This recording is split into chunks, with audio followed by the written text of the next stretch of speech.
go live, we're gonna be live right now. We kind of live, all right? So we still live, okay? Are we kind of live?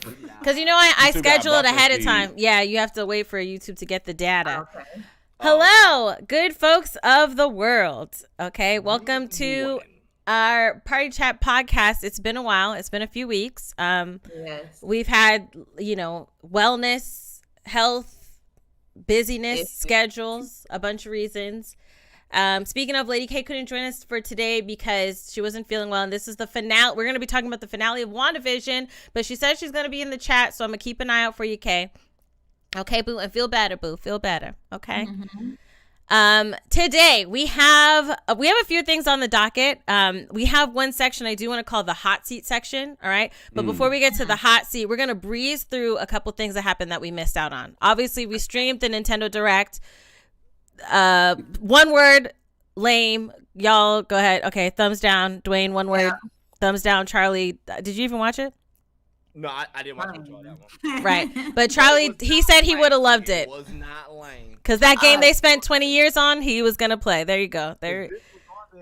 Yeah, he's gonna play. PlayStation Direct. PlayStation State of Play. I would give that a thumbs up. Go ahead, Jazz, Dwayne, Charlie. Yeah, I liked it. It was cool. Yeah, it was pretty good. The Shifu one. Oh yes. Right. He got older with time. Hey, come on! I know he watching you play it. Watch out, Charlie gonna be first one. Right, just like Pokemon Snap. Every time you die, you get older. That's heat. Right. That's what I was gonna say. Clown. That's dope. I like the idea. That is dope. Yeah. That ain't gonna be so repetitive. Watch. No, I don't think it's gonna be repetitive. I actually have big hopes for it. They showed nothing different in the trailer. It was that was different. I haven't played a karate game. Every scene he was true. When's the last melee, possibly story-based karate game, or it's Wing Chun he's doing, kung fu? Is that? I never played Yakuza, so is that there's the this case? game called I forgot what it's called. It's called like something Monkey King. Go back to Shenmue. Now, if it had been like Shenmue, that's different. Like it actually had like an actual story. Mm-hmm. Right. It wasn't every scene. It was just every scene. I was like, this is a beat 'em up. That's all it's gonna be. I think it's gonna have some more. Oh, some people are saying. I think it'd be a good $20 game. Son, Black Myth Wukong. That's the game. And hold on, say that again. Say that again. What? Black Myth Wukong. Black Myth Wukong. I'm telling you though, it's heat. Search it up right now. That gameplay. Black Myth. That heat. Oh wow. It's heat. It's heat. It's made by like some Chinese developers, just like Genshin Impact. Not the same company, I don't think, but. Yeah. Some Chinese developers, and it looks amazing. It looks amazing. I've heard of this. Right, it looks amazing. Charlie, you might turn yourself up a little bit. What about now? That better? Yes, way better. Way better. All right, boom. Boom. I like the picture here of it came out a month ago. When you see the gameplay, you guys are gonna be like, "Oh, yeah." I thought you looked like this. Actually, this looks good. Looks heat. Let me mute it here really quick. I like that. It does look heat. I like the. I'll have to see. Oh, and this is a new game. This is a new game, yes. Oh, hold on. We could listen. If I was prepped for this, I could have made sure we did watch this during the stream. Have this up. But what I'll do is I'll include the link. Boom. For you guys, the beautiful folks at home to look at. I do see that it does have. It looks like it's got really good high def. Looks great graphics. It looks looks graphically amazing. Yeah, it actually does look good. Oh, I saw that thing with 3 eyes. Oh dear.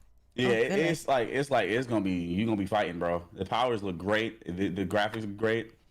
See, and that actually looked different. It actually doing things. Yeah, that's what I'm saying. Don't get me wrong, the Shifu might be fun, but I think the Sifu is it Sifu or Shifu? Shifu. She said seafood. Seafood. Seafood, not seafood. Oh, seafood. Oh, seafood. Yeah, Shifu. I think. Oh, I don't know. It looks like it's gonna be repetitive. Oh, I think. Yeah. We gonna see. Shifu. SHIFU. Yeah. So Shifu. Okay.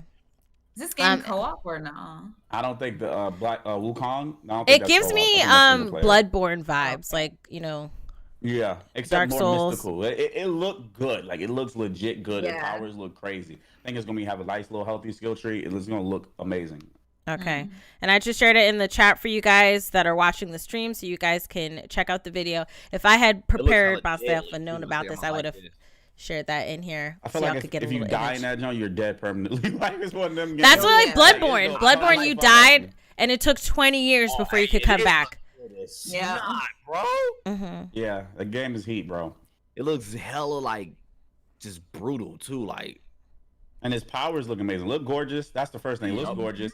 The fighting looks crazy. Graphically the powers, amazing, The yeah. power that you have look like it's like, oh, why man. is this? Hold up, like games like this. Why is this not really getting much? Unless I don't know about it. Why is this not Because getting? it's from have that China, much bro. press. It's international, bro. You know how many? Like this Let should me be stop. getting hella talk. This looks good as hell. Hey, Yeah. I I don't know how I stumbled upon it. I think it was just in my recommended, and I stumbled upon it, and I was like, "Yo, this look Oh, heat." really? Yeah. Oh, yeah, I'm definitely getting this, bro.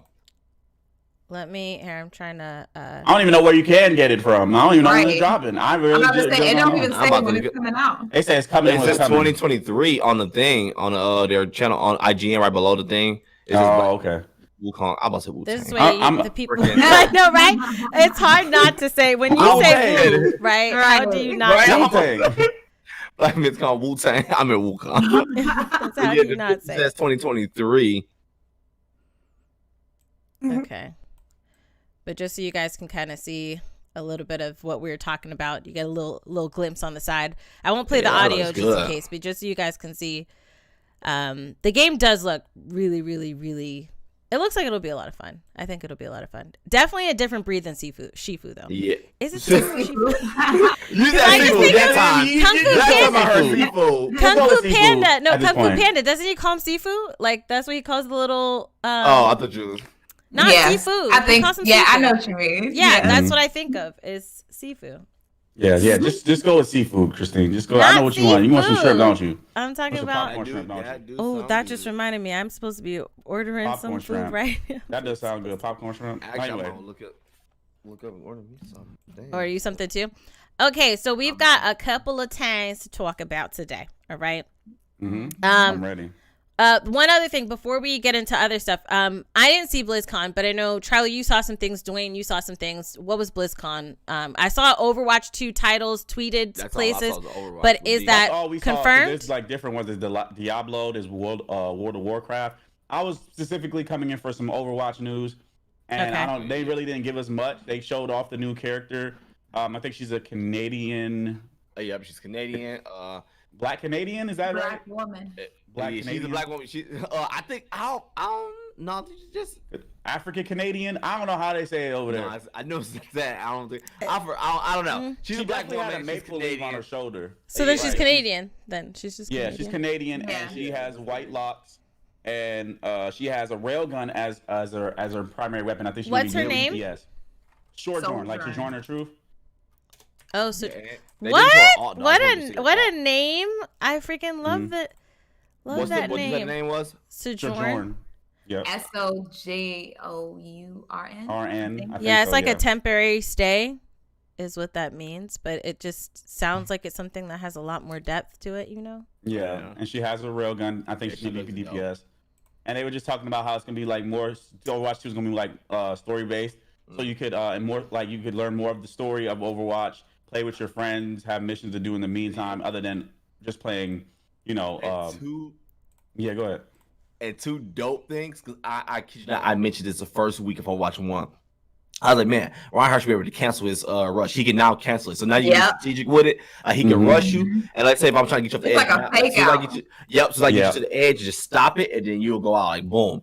And Mhm. also now, which I think is dope, with the payload, you can stray different directions. You can take different routes. So therefore, so like if people like, sitting there waiting for you, like you've been waiting for them about this corner, like you could take other routes. And then you like shit, we gotta go for XYZ. So that's two dope things. She's I was like, available that's gonna now, be or will dope. she come out with Overwatch 2? I think Overwatch, definitely Overwatch 2. Overwatch Yeah. 1 is not coming out with any new characters. I Definitely really hope not. that they drop a lot more characters than just her, though. They just can't just drop. Oh, her. yeah, they're going to. They dropped on Overwatch 1. They dropped at least like 6-7 characters. Yeah, that's why we need out the That's gate fine. 6-7 characters out the gate. Overwatch 1 dropped a lot. Yeah, because I feel like there's just over proportionally too many DPS characters. I think there's like 15, and then the tanks are like 8, and then the healers are like 7. So we need to like get more tanks and healers to complement, you know, I think that'll make the DPS. We need to get actual healers. Because the way they keep doing healers, you can tell they still love DPS. Because it's like we got Anna and Mora. I love her.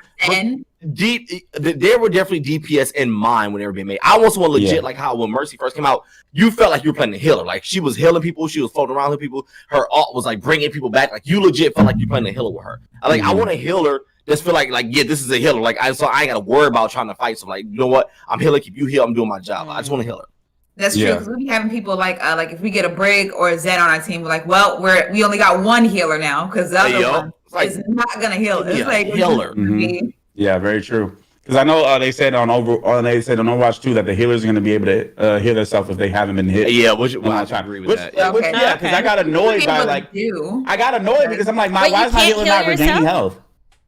You said what? You can't heal yourself. No. Some of them can't, and some of them get heals as they're healing you. But it's like, but still, as a healer, like I can't heal my damn self. Like it shouldn't. It shouldn't happen. Okay. Like same with Baptiste. Like I was like, bro, they got DPS in mind when they're making these healers, dude. Like make a healer with a healer in mind. Very true. So then, outside of that, you said Diablo. There were. Yeah, I didn't even go into all that. I World of Warcraft. I didn't go into all that. Okay. Yeah, I just came for the Overwatch and then stayed and did. Yep. And then one last thing that I know it was like a last minute notification because I don't really follow Pokemon, but I know that you guys were involved in a lot, like either watching or playing and stuff. So tell me about the Pokemon things that went down. Shit, it's a lot. You go. Let Charlie and Dwayne handle that. Oh yeah, I was gonna say they dropped. They're doing a remake. You know that Pokemon always do their remakes. That's extra money, and they're remaking Diamond and Pearl. I think it's a Brilliant Diamond and Shining Pearl, or is it flipped?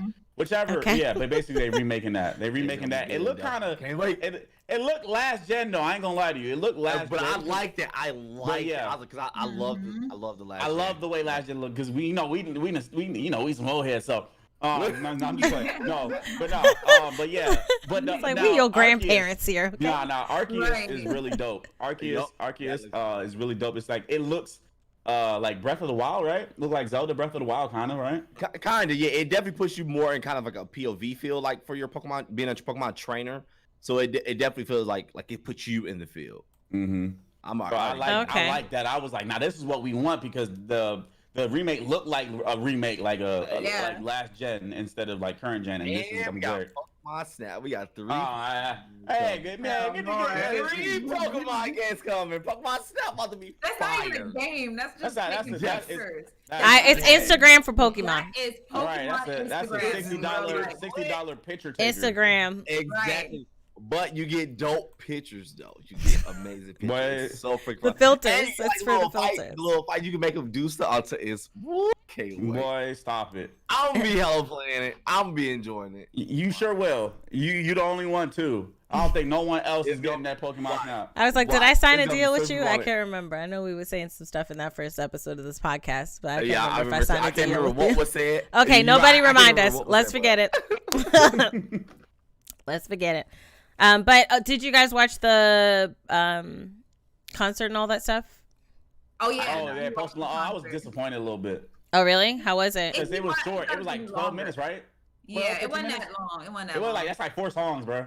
It was like a few songs, but it was like it looked cool. It looked cool. Yeah. Now it does look good. It looked good and stuff like that. I just wish they had more songs. Like I was ready for them to be like G-Wagon, all the Pokemon pulling up. Like something, like you know what I'm saying? Like remixing tours like Pokemon or something like that. Like Gyarados, all the Pokemon pulling up. Like I would it's like you writing the lyrics for him. You writing the lyrics for him. I'm just saying, like you know what I'm saying? Like something Pokemon oriented because like I would have been like a chill like. It was like it was very chill. Most of the songs were very PG. Right. Very chill. Right. It was very chill. He looked good though. The Pokemon of course looked great. But they're gonna have other ones I never really like later on though. Yeah, they're gonna have. The only reason why I did is I never really cared for Post Malone like that. I know I only like 2 songs I think from him. Yeah. It's a few saying here's a I couple. was interested because I thought they were going to do the same thing like Fortnite did. With like, Travis Scott concert? Yeah, like with Travis Scott. So that's why I don't know if they're going to be able to beat that then, Joe. Yeah, that's what I said, because that was dope. Even I was watching people stream that crowd. I was like, man, this is like hella Now, sick. hold on. Was it an in-game concert? Because I know Fortnite, you go to the game to play, or was this something that was just streamed on YouTube? It was something streamed on YouTube and Twitch. Okay. Yeah. Okay. It wasn't on. But it was like that. it wasn't like him like for real. Like it was like a digital him. I felt like they should have made it in game. Like everybody, like they made like a little DLC or download thing where you go to like a stadium, right? And it could have been like an event because it was like Pokemon Day. It should have been like maybe like you could just go like to this big facility or something, walk in, and then what you could like battle people if you want, or like there's like they got like little areas where you could do like the what is that thing called, the hive battles? I forgot what it's called. With the mega.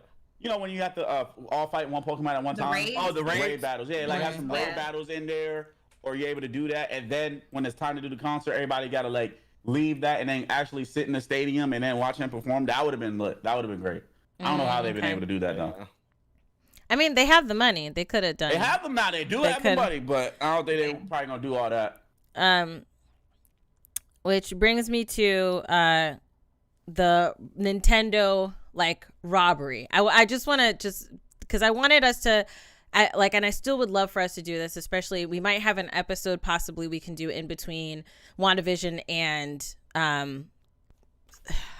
Captain Falcon. That's what I'm calling it, but I know it's not that. Falcon and Winter Soldier. You're right. Captain Falcon sounds good, don't it? Right? Captain Falcon sounds good. And Winter Soldier. Not just Falcon and Winter Soldier, like Captain Falcon, you know? Mm-hmm. But yeah, we might have some time in between, so I definitely want to do like a deep dive into Nintendo. Like, what is Nintendo bringing to the table? Because right now they're in the hot seat for me. They make too much money. Okay. Is that what? Yo, that is a hit. Isn't it next year or this year? Isn't that this year? I don't know. I thought it was next year. It was on Nintendo Direct as well, though. Splatoon, yeah, so Splatoon. A lot of people were hyped for Splatoon, but they wanted, they wanted 3. Of course, Pokemon, and we got Pokemon. Yeah, of course, Pokemon. Bravely Default. People wanted Phoenix Wright. Splatoon 3 is next year. Next year is Splatoon 3. Yeah, 2022. I think everybody was disappointed because of the games not coming out, huh? I just want less games with Knights and Dragons. I'm fatigued from Knights and Dragons. There's too many games like that. I want another Dragon Age. For me, I'm not fatigued, but I'm fatigued from like, you know how people are upset about like in movies, right? They're just remaking movies. That's Nintendo's like the remaker of games. They just take old games, port them for HD, and sell them for $60. What the heck? Nah, fam. Do better. But the thing is, though, it works for them. Like, so that's, you can't knock it. Like, they're going to keep doing that. And I'm not even gonna lie, I'm a victim of it. Like, I buy them and I still enjoy them. But even I know, like, this is copy and paste, but make it a little better. Like, Nintendo is real heavy on that. Really. Yeah, it's partly our fault for buying into it, because like with the Pokemon games, like we've played the Pokemon games, but like they're reselling the same games you already played. They really are, and we know that. But the fact that we still sit there and have fun with it, we're gonna keep doing it. No, listen, guys, that's different. There's a difference between remake and remaster.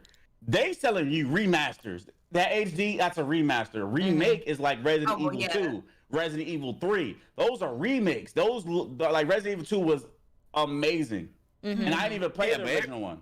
So so they are remastering. But what I'm talking about is like just making a whole new game in general. Nintendo has been known for doing that forever. It's like people know this crap, but they still winning. But even Dwayne, you've played the remaster, well, not remaster, but the remakes and stuff like with Mega Man. Like Mega Man, you've played that, and then you downloaded it again and bought it on the Switch. And because there's nowhere to find that stuff. Well, on my DS, I have it on my DS, but I was like, I just bought it on the Switch because I'm like, the Switch device itself is amazing. Like being able to take it and then come and then just put it in and then you play it on your TV. It's good, but I need them to go ahead and update it. Like it needs to be. It's time for updates. It's been 4 years. That's about the time where you update it, and because that battery life is trash. That stick drift is terrible. The stick drift was terrible for me. Mine got it quick. So I was like, God. Yeah, I got. It's really bad. It's really controllers. Bad. Yeah, I'm like, y'all need whatever they call it, Nintendo Switch 2, Nintendo Switch Pro, those things need to be addressed. and we needed more power on that Switch. What about the Switch Lite? Does it have drift? Does anybody know? I have no idea. I didn't buy it. I don't have one. I didn't buy it either. I was thinking about getting one too, but Jazz was like, it's kind of redundant. I was like, well, they have extra battery. I got a battery better, but it doesn't have the little things where you could take them off. Take them off, right? I don't like that. Oh, the Joy-Cons? Yeah. The Joy-Cons, yeah. So I would say that Nintendo used to be the thing that's disappointing, because I know, like, hey, do what works for you type of thing, and I get, like, everybody keeps buying it. That doesn't detract from what they're doing, right? Which is messed up. Like, they used to be innovators. Like, Nintendo 64 was, like, amazing. When they had the Wii, they were like, hey, we're going to do motion in the things. And then you saw PlayStation start to do it and Xbox start to do it, right? They were like trendsetters in the gaming community and gaming technology. They were like the Lucasfilm of games, you know, making new tech that everybody is trying to make and do and use. But it's like gotten to the point, like the Switch device, I think that it is still genius. Like they were trying to find a way to marry what they started to become. They started to become the portable game king. Yeah, it's right. Enough to keep you outdoors, but still enjoy the game. Right. And they have where you can still, hey, we can still have our foot in the console world, like the regular console, but we can still be portable. So they found a way to do both. And I think that that's amazing and wonderful that they did that. However, on the coming out with games thing, and like when you think of like the different ways that they're taking our money and not doing a lot of great things with it, like the atrocious internet thing, which is absolutely redonkulous how bad it is. It is like horrendous. And no voice chat. We paying on what are we paying on? What are y'all paying? What are we paying y'all online for? Yeah, right. It was free. It was free. It was free. Right, it was free. I know. I was like, just because I only had it because of Mario Maker. After I stopped playing that online, I was like, I don't need it anymore. I'm like, what do I need? What do I need the online section for? That's another thing. Like, what do we need the online section for if you're not providing us like? I don't think. What can we message through the Switch? Right, we can message through the Switch, right? I think you could. I don't remember. But we don't have no voice chat on the Switch. Yeah, it's just it's like I'm trying to see what the benefits. Like, how do they sell it to people? Right. That's what are the trying to look benefits you guys of the are online other than just to get online? They sell it as kid friendly. That way, parents buy it for the kids because that's how they advertise their online. Keep it kid friendly. But I get that, and I'm with that. But my thing is like, this is not kid friendly. This is lazy. Like you can make this better and it still keep it kid friendly. That's what you got parental control for. Lazy. You feel me? Thank you. That's what you got parental control for. I wish people would stop doing that too. Like, stop trying to blame the damn company to take care of your kids. For what your kid is getting to. Right. You gave them the thing. You gave them the access to this. You know who could be talking to them or whatever like that, but yet you're not watching them and then blame the company for what other people do. Like, that's you. Exactly. That's on you. I know when I was a child, my parents were watching everything we did. So we wouldn't have any problem. The membership thing, it's like I was like, maybe I'm in the wrong place, but no, their membership thing, they just have individual membership, family membership. There's no mention of benefits, no mention of what they're good for. Just hey, no offerings. It just says individual memberships. You can buy it for 1 month, 3 months, or 12 months, and then family.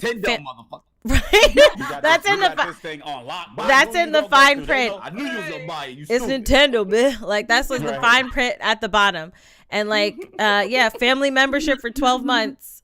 But there's no. Is there like you know how like PlayStation has like free PS games Plus and members, stuff, right? Free games and stuff. Like their PS Plus has been hitting. Like these last few months have been giving you some. They just dropped that Final Fantasy. They have been giving you some good games. Bro. Or even if you think of Xbox, like I'm not an Xbox huge repper, but the Game Pass, like you get so much for like paying what you get did. Game Pass and you get the internet with the Game Pass. So it's like, what do you have to offer, Nintendo? Like, you giving us some free games monthly? What's going on? That you got to pay for? Discounts? Do we get a 10% discount or something? Like, I know I bought a game one day. They give you these little credits, but I'm just like, that's because I bought a game. What about this internet stuff that I'm getting? Like, y'all got to do something. Y'all can't just. Eventually, I think we're gonna get to a point where people get fed up with it for sure. All they gotta do is release Super Mario World 45 for the 58th time, and we all gonna buy it. That's it. No, so there are some things. There's some things I'm a victim to when it comes to Mario, because I bought because Galaxy was not Galaxy. Odyssey was so good. Odyssey was so good, right? But that was different. But I did get 3D World, which I did have on the Wii U. Okay, so I will say that, that's me. And then that's the only one I ever dropped that I just didn't instantly get. That's the only. 3D World is so much. It's crazy. The one that just came out with Bowser. That's probably the first and only Mario game that ever dropped, and I just didn't get it. That you should, because the Bowser side though. Oh, I'm going to. It feels like Nintendo 64. It feels like the whole open worldness. See, it feels good, right? Nostalgia. Yeah. No, that's what they sell you. Listen. F them, okay? F them. I'm gonna buy this game. But okay, if the direct they kept having, this game is HD, but you know what? It's coming out this year. But you know what else? $60. Okay. That is, but that Bowser game, like you said, it feels good, right? You love it. But that one they added, it was 3D World and Bowser. And plus, another reason why I think they're doing that. It's okay. You gotta know we're victims, because they know that the adults now were playing the games that were Nintendo 64 back then. And kids gonna love it. By now, we're in the parent age, so the parents are definitely gonna buy that game for themselves. To show their kids. Yeah, so that's why they keep doing this. That's why. I want to not be a part of the system, okay? That's why they play drugs. I know how they play. It's drugs, but we still sniff it. That's what they're doing. We're all addicted. I know this is bad. Damn, Nintendo, that was Mega Man. I love that game. Oh my god, you Mega Man Battle Network remake part 2. God, I already have that game.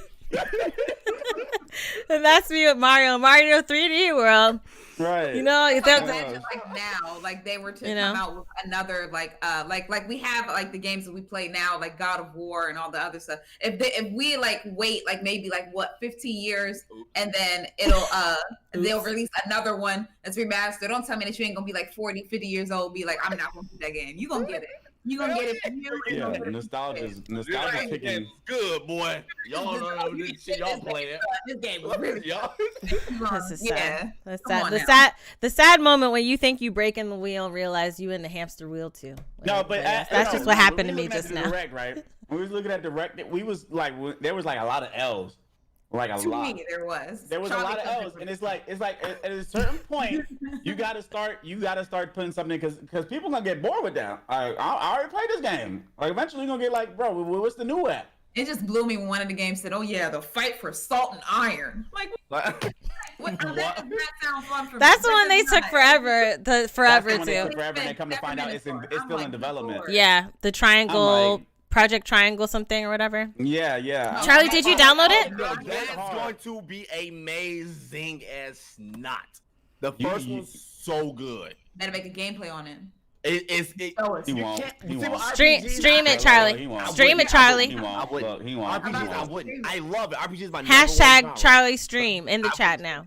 Project Octopath, so damn amazing. When I say it hit home for turn-based RPG players, it legit was amazing as snot, bro. Trust me, this game is no joke. This is not just some indie game.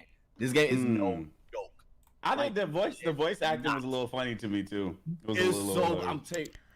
I got Octopath. Bro. Wait, hold on. Is that the one? Which one was the one that's? No, I'm thinking of Dragon Quest. Okay, that's the one that the DBZ people are involved with. But yeah. Speaking of, it's right here on top. Speaking of Dragon Quest, look, he ready. He had that thing sitting there. Not even open. Right. Yeah, that was not even open. So it's forget that. He flexing on flex. Look at him trying to flex Charlie. No, I bought it because I love the game. So I was it's already got a copy from them, and then I was like, part of the system, boy. I was like, oh, I might as well buy. I love this game, so that one's just not gonna open. He said, part of this, I ain't gonna open this one. I ain't broke, boys. Let me stop, bro. I'm a huge turn-based RPG fan. Dude. I love turn-based RPG. Also, they have a new game. I saw this game. It looks gorgeous. It's a fighting game called Guilty Gear. Boy, stop playing with me. Come on. I've never played that. Stranger. I've never played Guilty Gear, and this new Guilty Gear looks good. I was playing that when we were getting ready to set up for the Overwatch stream. I was playing demo. I was playing Guilty Gear Strive debated. That's what I was playing as me watching it. Guilty Gear is freaking so freaking good as a fight game. Now the thing is though, when it comes to Guilty Gear, BlazBlue, King of Fighters, the real Japanese fighting games, those ones are really hard to learn. Versus Mortal Kombat, Street Fighter, everything. It's hella fun. But like those ones, it's really like they don't. I heard they are like on a different level. Right? Yeah, I heard, and that's why I'm like I'm gonna be super casual with that because I look pretty, so I just like oh man. K said Guilty Gear is fire. K said Guilty Gear is fire. And your opponent scored, and he'd be like, oh, he's 7-45. I'm about to whoop his ass. I guarantee he'd beat your ass. You like, dude, it just feels so backwards when I be playing like the real like Japanese fighting games. Like, dude, like people are just hella good online. Facts. I'm like, I'm just gonna be casual with it. I'm just gonna sit at home and just play because it looked pretty. Like it looks the way the backgrounds and stuff move, like with your character, it just looked like God. It's like, come on. It started with an A, I think, but they also did Dragon Ball Fighters. Let me see who did Guilty Gear. I think it started with an A. Yeah, someone said that DBZ DB Fighters, the same devs made Guilty Gear. Arc system works. Yeah, with an A. Arc system works. Yeah. They did an amazing job with DBZ Fighters. I want them to do one for Naruto. Yeah, you gotta. Yeah, see, I want them to do one. If more anime games was like that, I would love it. That's why I love how Dragon Ball Fighters did that. Because I was like, good. Because usually when anime games come out, it's like I want this to be good, but it's the same damn system. Speaking of anime games, fly around a big ass map fighting, just press one button to shoot shit. Yeah. Speaking of anime games, Demon Slayer video game coming out. It looks good. Let me see. Does it? I don't think Charlie would like it though. The way that they play, I don't think Charlie would like it. Let me see. Oh, really? It's like I heard it's supposed to basically Naruto Ninja Storm 5 or whatever. It's like, you know how it's not like side by side classic fighting. Like it's a 3D fighter. It's you fire and you press square, keep on shooting over and over. It's like you're going around someone like that 360. It's Naruto. It's basically Naruto Ninja Storm 5. It's Naruto Ninja Storm 5, like pretty much. Made by Cyber Connect. It looked gorgeous. It looked gorgeous though. I ain't gonna lie to you. It looked gorgeous. They all look gorgeous. Yeah, yep. Just look just like the Naruto game. Like you run around forever, press one button to attack. It might be more in depth than that, but I'm pretty sure. I would hope so. I know a lot of people normally do complain about anime games. Was there an anime game that you've played that were really good? Budokai. Budokai Tenkaichi. Yeah, Tenkaichi. Of course, Dragon Ball Fighters. For me personally, I just like the anime. Like if it's a fighting game, whether it be anime or not, I just like the classic like side by side. You can't run around me in a circle like Street Fighter. That's all I like. Yeah. Like it's like the circle. Like you can go around me and run all day. I hate that. I hate like in Jump Force. In Jump Force, I hate that so much. Yep. That's what I'm talking about. But what I want to do, like anime is story driven, bro. So good. I don't get why they don't dab into the RPG field. I feel like animes, when they make games, I feel like it'll do better in the RPG world because it's like you just give us a story-based game. Like that's basically watching anime for anyway. A good story, the opponents, the person, and artwork, and everything is amazing. Yeah. But most for the story, like why not go to RPG? Like I don't know. I just want an anime game to go RPG. They probably will. I feel like it'll fit so much better. Kay was saying a lot of anime games be overhyped, like One Punch Man and My Hero. Jump Force was overhyped. Don't talk about that One Punch Man game, bro. Man. It was garbage. It was so it was bad. It was bad. Then I played the beta demo. Bad, bro. And I was like, hell no. And then the My Hero game is like me too. Touched a nerve there. Yeah, My Hero. I love My Hero Academia. That game was mid too. Play that one. That one was trash too. I stopped buying them, dude. I definitely stopped buying them like so bad. Like I was like, no, I can't. I was like, man, y'all gotta do better. You didn't even have to do much. All you had to do was press one button the whole game. I think I seen the mobile game, and the mobile game looked more interesting. There's like a mobile, but I think it's only in Japan though. My Hero game is in Japan, but that game looked more interesting. It looked good. See, I didn't even see that. So kind of moving to the next thing, because I know we have like 3 episodes of WandaVision that we're gonna have to try to get through. We could pass that through that real quick, yeah, and then talk about the finale. But before, in other superhero news, which I meant to put like an image up of this, but I don't have it right now. Did you guys hear about the Superman reboot? by J.J. Abrams. CW? Oh No, wait, not the show, Black not the Superman? show. Which I want to talk about the show. So Lois and Superman, right? yeah, that's which we can Man, talk. Lois, Not whatever we won't one. talk about that today. But I started watching that, and I watched the first episode, and I actually really really like it. But We gotta watch it. I haven't even seen it. I've heard of it. I love it because I'm thinking that Flash is gonna possibly start disappointing me. So I'm glad that there's another. The way that the last season ended, I feel like they're gonna try to go through Arrow, how Arrow ended, and I was like, Arrow. I dropped off of Arrow. I can't remember which season because they were starting to do what I see Flash is starting to do, and it's not. I can't. Y'all need to calm down, okay? Me and Dwayne stopped watching Arrow once we saw what was Damien his name? Dark. Damien Dark, and then he just came out of nowhere and said, "I'm mystical." Like what?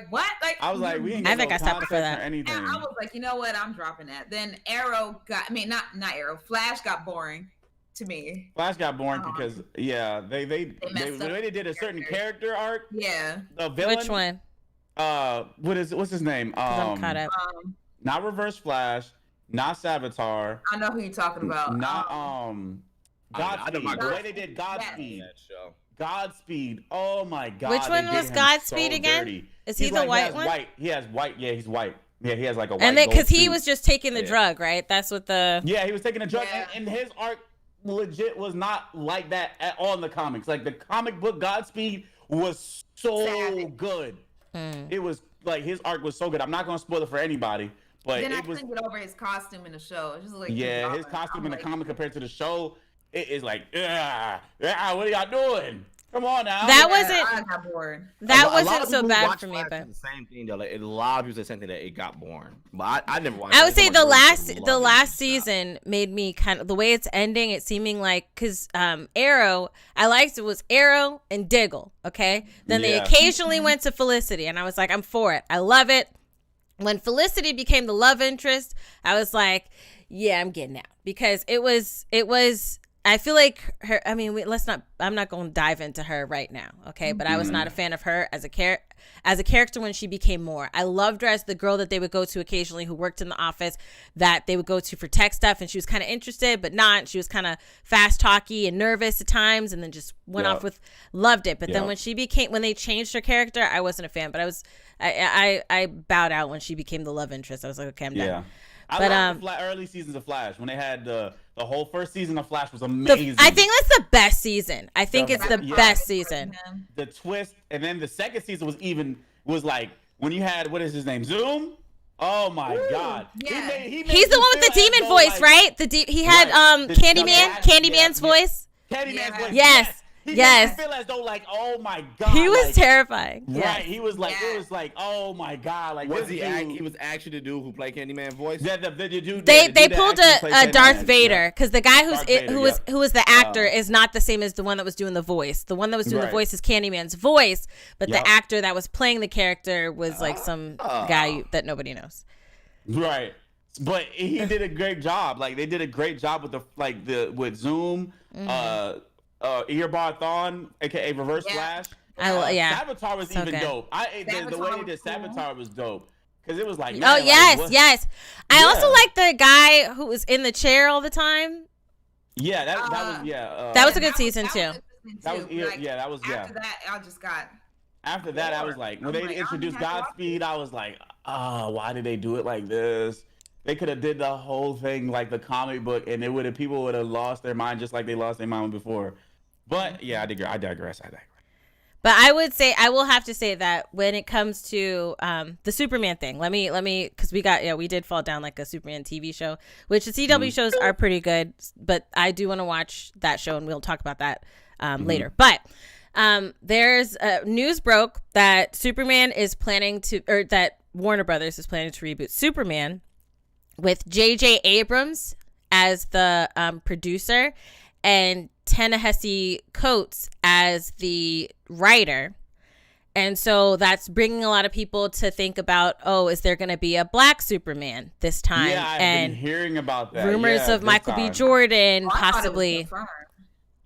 I don't confirm. Well, by now, mind you, I wrote this note, 3 weeks ago. So let me let me go press this Google real quick. Yeah, I'm typing that Superman reboot. I might be wrong, but I thought it was. I thought they was talking about Black Superman, and I'm just like, we don't need a Black I heard they was looking Superman. at Michael B. Jordan We really don't. We don't like. I feel as though if they made a character, just have them be the character. Now, what they usually do is he could just be from planet.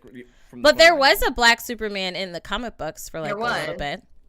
He was from an alternate Earth. Before we dive into the coolness the of evil one. The evil?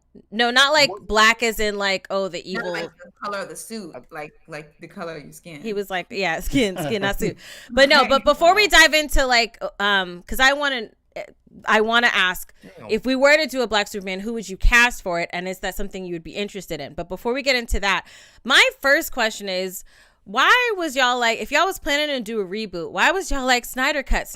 What's the point of rehashing what Snyder was planning to do? And I put that because he's filming a whole brand new movie. Talking about Snyder cut. You had the cut already. You filmed and rewrote and add all these people, whatever. Right. But why do that if you're planning to reboot it? What was the point of even doing a Snyder cut if you're like, hey, I'm just going to reboot the whole thing? People didn't like too much. That's why. Right.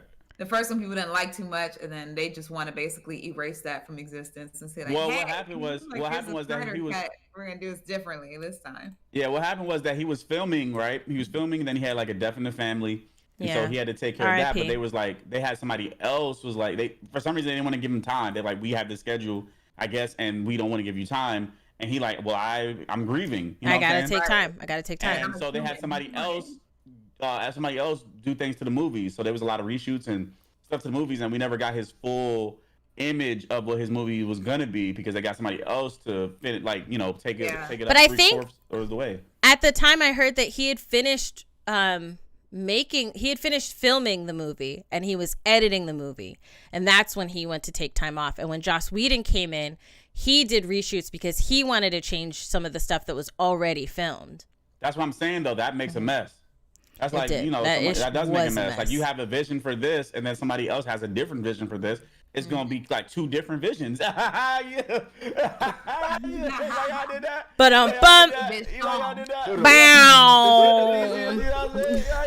anyway, that's an inference for later. Wink, wink.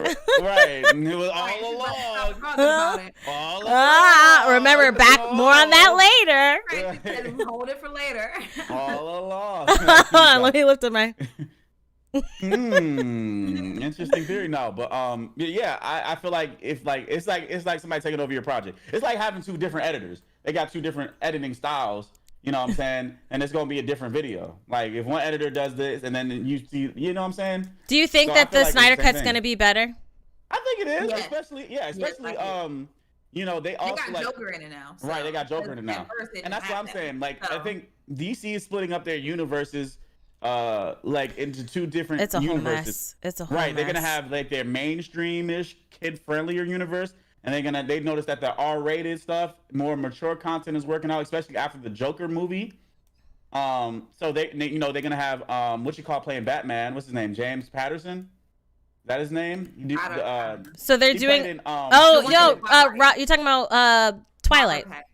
Robert Pattinson. I'm sorry, Robert Pattinson. I think James Pattinson's I'm thinking the Arthur. The dude that wrote the books. Yeah. That was on the mind. But yeah, Robert Pattinson, and he's playing like a darker, younger version of Batman. And that's part of like their DC label imprint that I think are like darker movies. So they're kind of like splitting it up. And I think that's a good way of doing it. So like, like if they don't enjoy this one, they're going to get this one. You know what I'm saying? Mm-hmm. I don't think so. I don't have a lot of hope in the Snyder Cut. And the reason being, I will say it's probably a more cohesive movie than Justice League ended up being, because you could totally see, oh, this was Joss, this was Zach, this was Joss, this was Zach. You could see which director was doing what, because you two clearly different visions. So I understand that part. But Snyder did all of Batman v Superman. Snyder did all of Man of Steel. So because Man of those, Man of Steel was good though. Man of Steel was good. I think Man of Steel was good. I think it was. I will rewatch it, but I remember watching it and I was like, there's so much that doesn't make sense, and they could have rewritten, especially when I watched the first episode of Superman v Lois, or not v Lois, but Superman and Lois, whatever it's called. Superman versus Lois. To the death. Right. You can never underestimate the. She got some kryptonite. She got kryptonite somewhere. No, I'm just kidding. Right. But like, oh no. But no, I do I think Man of Steel could have been so much better. Like, I feel like you had one vision and then there was a lot of things that happened that didn't make sense. But I don't think and Snyder Cut, I think it's 4 hours. It's supposed to be 4 hours. Yeah. Which is a lifetime. I could barely watch a 2-hour movie. Okay. It's going to take me a week to watch this movie. Well, when it comes out, we'll have a full length review on it. Yes. And I'm pretty sure. I think it's going to be good. I think it's going to be good. I want it to be good. I want it to be good. Only because of the empathy of what he went through when he had to leave the movie. I'm like, what happened? I hope it ended up being better. But going back to the question, I know you guys kind of said that you don't really think it's needed to have like a black Superman. I don't. But hold on, for Ta-Nehisi Coates, one of the things I am excited about him being the writer, because he wrote, like, he's a best-selling author, right? He wrote a bunch of books, Beautiful Struggles, goodness, sorry, excuse me. We Were 8 Years in Power, The Water Dancer, but he also he is still a current author on the Black Panther comic book and Captain America. And I know Black Panther, after the movie, when Ta-Nehisi Coates got involved, it was starting to sell a lot more in regards to the comic book realm. So I'm excited to see what he could do as a writer. But I know you guys are talking now. Go ahead and unleash. But the question of Black Superman, how do you feel about it? And if it's going to happen, despite what you think, who would you cast? I would say I would love to get like a no-name actor to play. I'm for that. It. I will, because like I feel like Hollywood's just reusing actors a little too much. Like I feel like Hollywood, even more than ever, is like a club that is hard to get into. Like with all these streaming platforms and stuff like that, there should be a plethora of so many contests. Like they go after who's popular. Mm-hmm. I understand that, but like as at this business, I get it, but at this point, yeah, at this point, because I was being Jazz watching this thing. Anthony Mackie was talking about Hollywood, and he was talking about stop the remakes. But he said it's no longer the actor that sells the movie, it's the character. Like he was saying that like back in the day we had like we'll go to a Sylvester Stallone movie or Van Damme Claude movie or or Arnold Schwarzenegger movie. It used to be the star would sell the movie. Right. Now it's the Falcon. Now he's like, I'm not Anthony Mackie anymore. It's the Falcon. You know what I'm saying? That's selling. It's the character that's selling. Oh, I'm going to see the Hulk movie. I'm going to see WandaVision. Not Elizabeth Olsen. I'm seeing the character. I kind of understand that. That is true, though. No, but I kind of understand that, but only in the realm of superheroes. Because when it comes to like a movie that's not superhero based, because a superhero, that realm existed long before the cinema started happening, right? Right. So I get for people being like, oh, a Hulk movie or a WandaVision movie, because that is deep rooted into the comic book realm. But for other movies, I think that's still the case where people are like, George Clooney. I'm going to go see a George Clooney movie. I'm going to go see I don't know, Christine, because now we got streaming platforms. So like when we let's say we go on Netflix, right? And we see a show that we like, because now like due to streaming platforms, it's not as like tight knit. We get new actors and new actresses. I love that though. I love that. Right. Yeah. And that's how we get. We don't be like we don't know who this actor is. We go in there with like open eyes. Like this is a show. This is what it's about. We watch the show. If it's good, it's good. And if it's like there's like Stranger Things. We didn't none of them little kids. Ginny and Georgia, which just came out on Netflix. That show was so good. That show was so good. Cobra Kai. I ain't know none of them kids in there. Is that show good? Cobra Kai is hella great. Okay, I want to start it. It's a nice spin on a remake, but like most of it's on the kids. Like so, it's like the new like Bridgerton. Like we ain't know. I haven't seen it yet. I want to see it. I haven't seen it yet either. But I haven't watched it yet. But I've been seeing so many people talk about Bridgerton. But it's like I don't know. Like that's what I'm saying. Right, with the power of streaming platforms, you don't need no big name to make a good show anymore. You don't, but I still say, hold on. When Anthony Mackie had that movie, I was like, oh, I want to see that Anthony Mackie movie, the one where he's like part robot, which you saw in the trailer. That's not a spoiler, okay? Right. But I was like, right. I wasn't in that case. I wasn't like, oh, let me see Falcon. And then when he's on Altered Carbon, the last season of Altered Carbon, I was like, oh, I want to see the Anthony Mackie season. You know, I'm able to. Right. But maybe that's just me. I'm able to differentiate. The profile of the character too. Like we can't forget that he also plays the Falcon. Like we're not gonna. Like the character propels you. Like before Tom Holland, with Spider-Man. Now Spider-Man propelled Tom Holland. And now that's why he's in everything now. Cherry, that other new movie that I just saw like a trailer of. Oh, with the boys and one girl. Propelled Tom Holland. And I will say this though, kind of off superhero topic, but same actual topic. So like sometime when it comes to seeing movies, I do want to see the actual person over the character. Even though I love the character, perfect example, Freddy Krueger. I love Freddy Krueger, but I always want it Robert Englund. I like that last one they used on Netflix. That last remake that came out, whatever it was. That shit was horrible, and overall, there was a Freddy movie recently. Yeah, it was the most recent one. It's not recent; it was the most recent one. Okay, but it was not Robert Englund. So and you could really tell. It's like don't get me wrong. I get that if it was just like this person is top dog and somebody's gonna take a spot. I get that. I'm not expecting you to just instantly jump over him. But at the same time, if you're that far under, it's like, how did you even get this role? But like, I want to see Robert Englund. Right, I understand that, but but that one was established though. The character, right? That was established. Yeah, that's what I said. That's what I said. The character put me in, but once I saw I didn't get the actual original person who plays this character good. Then at that point, it made me look at it like, no, you need the original person who plays. But I'm saying this still. But Charlie, for you to even watch the show, the character got you there to be like, okay, this guy's performance, right. I went for Freddy. But once I saw that it wasn't Robert Englund Freddy, it's like at that point it's like, no, that was a bad decision. I think it's really like just having like a balance, like of like how many projects or how many movies like a certain actor is in at a time. Because like with Anthony Mackie, like all the stuff that Christine was saying, like those are all spread out over a good amount of time. Like you're not seeing him every day. Like you're seeing him like in this time, then maybe like a year or two later you see him in this or whatever. But like with Tom Holland, we're seeing him in back to back. Let me pull him up right now. He's working hard. Now he's Nathan Drake, and then he's on Netflix and something else, and then he's on this and Cherry. Like we're seeing him a lot within like 2 months. A short, he's about to burn out for sure. So that's why we're like. But that goes back to my same topic: is that I would love a known name actor play Superman and then get propelled to stardom, just like Tom Holland got propelled to stardom the same way as Spider-Man. I would say, okay. I do agree with that. So he has Cherry this year, Chaos Walking this year, next year Uncharted, and also Spider-Man maybe this year or next year. I don't think that's been clear yet.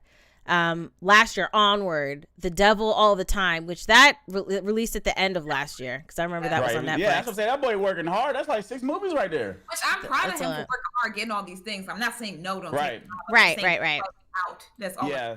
Spread it out. I'm like, they're using him up, bro. And I'm like, you're gonna get Tom. Right. Let somebody else somebody else get something. Right. Let somebody else get something, bro. I think he's old, like he's young. Right. He's like 24 or something, right? So he is 24, exactly. Right. So like you're young, bro. You got plenty of time to be in hella movies. You're young. Right. That is very young as an actor. Actors don't get their breaks until like they 40 and 50 or in they late 30s. Unless they start as a child star. But I think I will say that I agree with both sides of this. I agree that, he does have a lot of work and we have seen him a lot. I am also happy that he is getting work as someone who that's still a part of where I want to be. I do want to be in movies, writing, directing, acting, right? That's still a realm that I want to continue to explore. But I do also agree that some fresh faces and the streaming platforms are really taking advantage of that, whereas mainstream movies are not taking advantage of that. Then it's this clash now, right? Because a lot of people streaming movies, everybody's excited, but critics are like, oh no, streaming movies aren't real movies. It's the ones that are when you go to the old school cinema and you have that experience. That's the boomer. But they want to. Yes, I agree. You have to, as a company, you have to see that coming and know it. Like, perfect example, Blockbuster and everything. Like, you see it coming. Same with music. We saw with music, like so many artists coming up. Like, we don't need labels anymore. We don't even need majors. No, I can make the beat myself. I can do this myself, record myself, pop some quality product trash. I guarantee you, I'll be still banking more than probably with a label. And you can see it coming. And the movies, I feel like ever since COVID happened, it started to accelerated it. That. Yeah, so now it's really about to hit where it's like, all right, we got to do something quick as movie theaters because at this point, people are just sending shit straight to streaming services and people are all watching it. So it's like, And that is happening more so. It's happening whether you. That's why I hope. That's why I wish that like the movie companies would evolve like how they distribute movies and stuff, because it's not like movie theaters don't have business if they don't have movies. So it comes down to the movies first of all. True. So unfortunately for the movie theaters, they might go away. If not now, later on, they're going to go away, because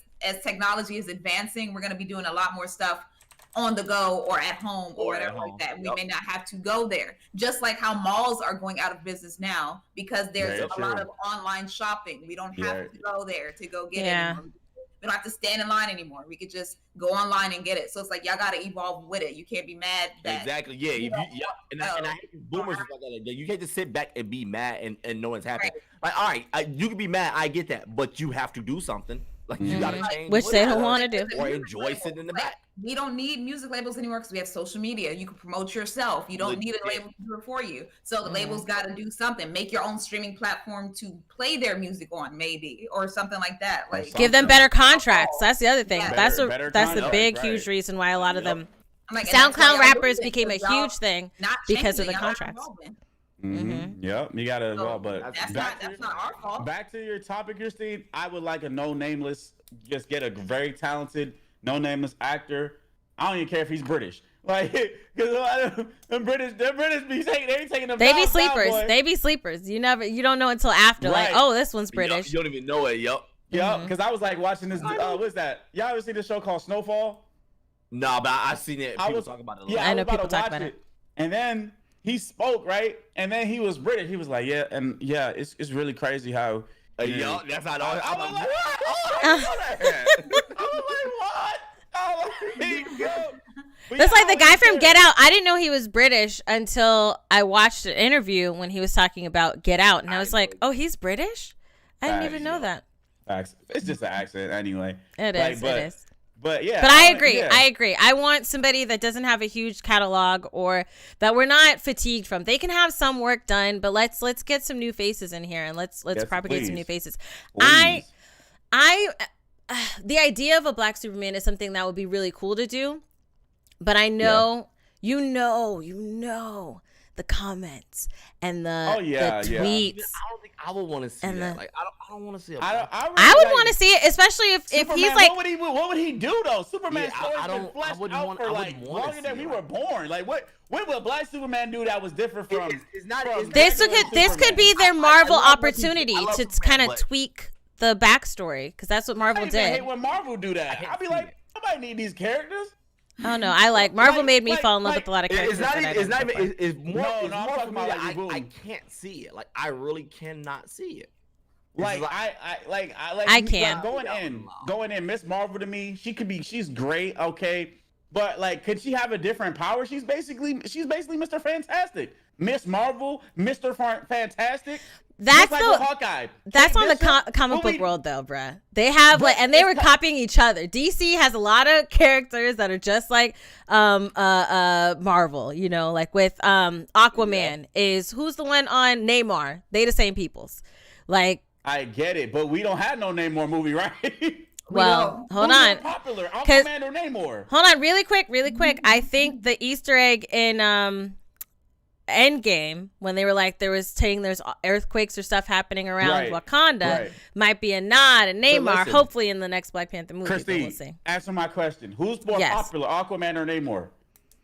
Aquaman is. Right, exactly. Nobody know who Namor was. I didn't know who Namor was. But hold on. Before Avengers, the MCU started, right? If someone was like, because I knew Hulk. If someone's like, oh, who's Iron Man? I'd be like, who the F is Iron Man? Is he someone that irons? Very true. Very true, but I'm saying if it's Avengers, MCU made it popular. But that's what I'm saying. MCU made it popular. And I feel like if Warner Brothers is going to take this new direction, it's very possible that if they were to do a Black Superman, that they could make it work and they could really make something new. If they don't follow through the same tropes that they've been doing, because DC, the DCU or DCEU, whatever they're calling, they was really trying to beat Avengers instead of trying to create and make their own path. They rushed that. I feel like they rushed it too. Okay, but listen, that's what I'm saying. But what can Black Superman do that's going to be different from regular Superman? I leave that to the creative minds, bro. He gonna have the wave. He gonna have Tim's. He gonna be flying to the club. Yeah. Good, Like, boo, I see what you wear. I can see what you wear. No, No, but I think that it's wait, what he gonna be no different? Superman did everything possible, bro. Well, listen, Man of Steel. Y'all think his Man of Steel was good. I think that their Man of Steel could have been really a lot better. It could have been done a lot better. Mm-hmm. But before okay, go ahead and say what you're gonna say. But you still ask my question. You still, what could Black Superman do that's different from regular Superman? He can make him cooler. Superman is lame. Okay. Oh my God, Superman is lame. Yes. The thing is this: he's not lame. He has a lot of shit to make him dope, but he acts lame. I don't like him. Like his morals are way too high. That's what I mean. Beast. That's what I mean. Like you give me every freaking gun in the world and somebody trying to break my house. I'm like, you know what? No, I'm gonna go talk to him and I'm gonna use this knife to back down. It's like, motherfucker, you got ice breath. Use that shit. Hold on, check it. No, this is like, hold on. You know those? Wait, hold on. You know those movies? Version of Superman in Injustice. We had that version where Injustice, but no one like we talk about cinema with in the movie, the movies. Movie wise, he's super lame, and I will say that I agree. He's like, I would say he's like one of those people, like the guy, like he had the glasses on, he was like a nerd, and then they take Family Matters, right? You had Urkel, and then you had Stefan. This is what I think it would be. Urkel is what we see now. Stefan is if we get Black Superman. Oh my Lord! Mic drop. He just gonna be cool as shit. He'll be less of a lame hero. That's the only difference. That story. He is such a lame superhero. Like I get he has it all in his box and he got a lot in his backpack, but he don't be using that ish. Okay. Because he's a god. Superman's a god. He said, "Let me go to a PTA meeting." Nah, bro, fix it. Compared to like all the other ones that are in DC, like if you just get the realm of Batman, right? Batman and who is incorporated in his whole universe. You got Batman, you got 3 Robins, you got Joker, you got Harley Quinn. Yeah, like Two-Face who they don't use. I love him. Two-Face is so cool. A whole realm of people in one city in Gotham, in one city. Now I love Ivy. Now, Ivy so Superman, who he facing? Brainiac, Lex Luthor. Lex Luthor is a good one. Lex Luthor and Bizarro. Who's the one that killed him? Bizarro. No, his list is way shorter than what Batman gotta do. There was one that killed him, though. Regular human. Batman is a regular human with money, and he learned how to fight and everything. He a boss. Superman got all these powers, ain't fighting not a damn soul. And that's what I said. He has so boring powers. But he is legit like he has way less things. You know you meet some people that's like this big for that. Like, bro, you are huge as shit. But and working at T-Mobile. There. Right. Working at T-Mobile with their big old thick muscles. Like, hey, I sold you a phone today. Possible the muscles, bro, because you wasting it. You use it. I show you. I don't know. It's just like if there was like Superman, like if there was like a Superman like show, like that's why I haven't watched like what is it? Superman v Lois. I mean, no V. It's not show that's Superman. Small World, is it that? Smallville was the first one. Smallville was the first one. Small World. See, look, I didn't even watch it because I know it's around Superman and I feel like I'll be bored because.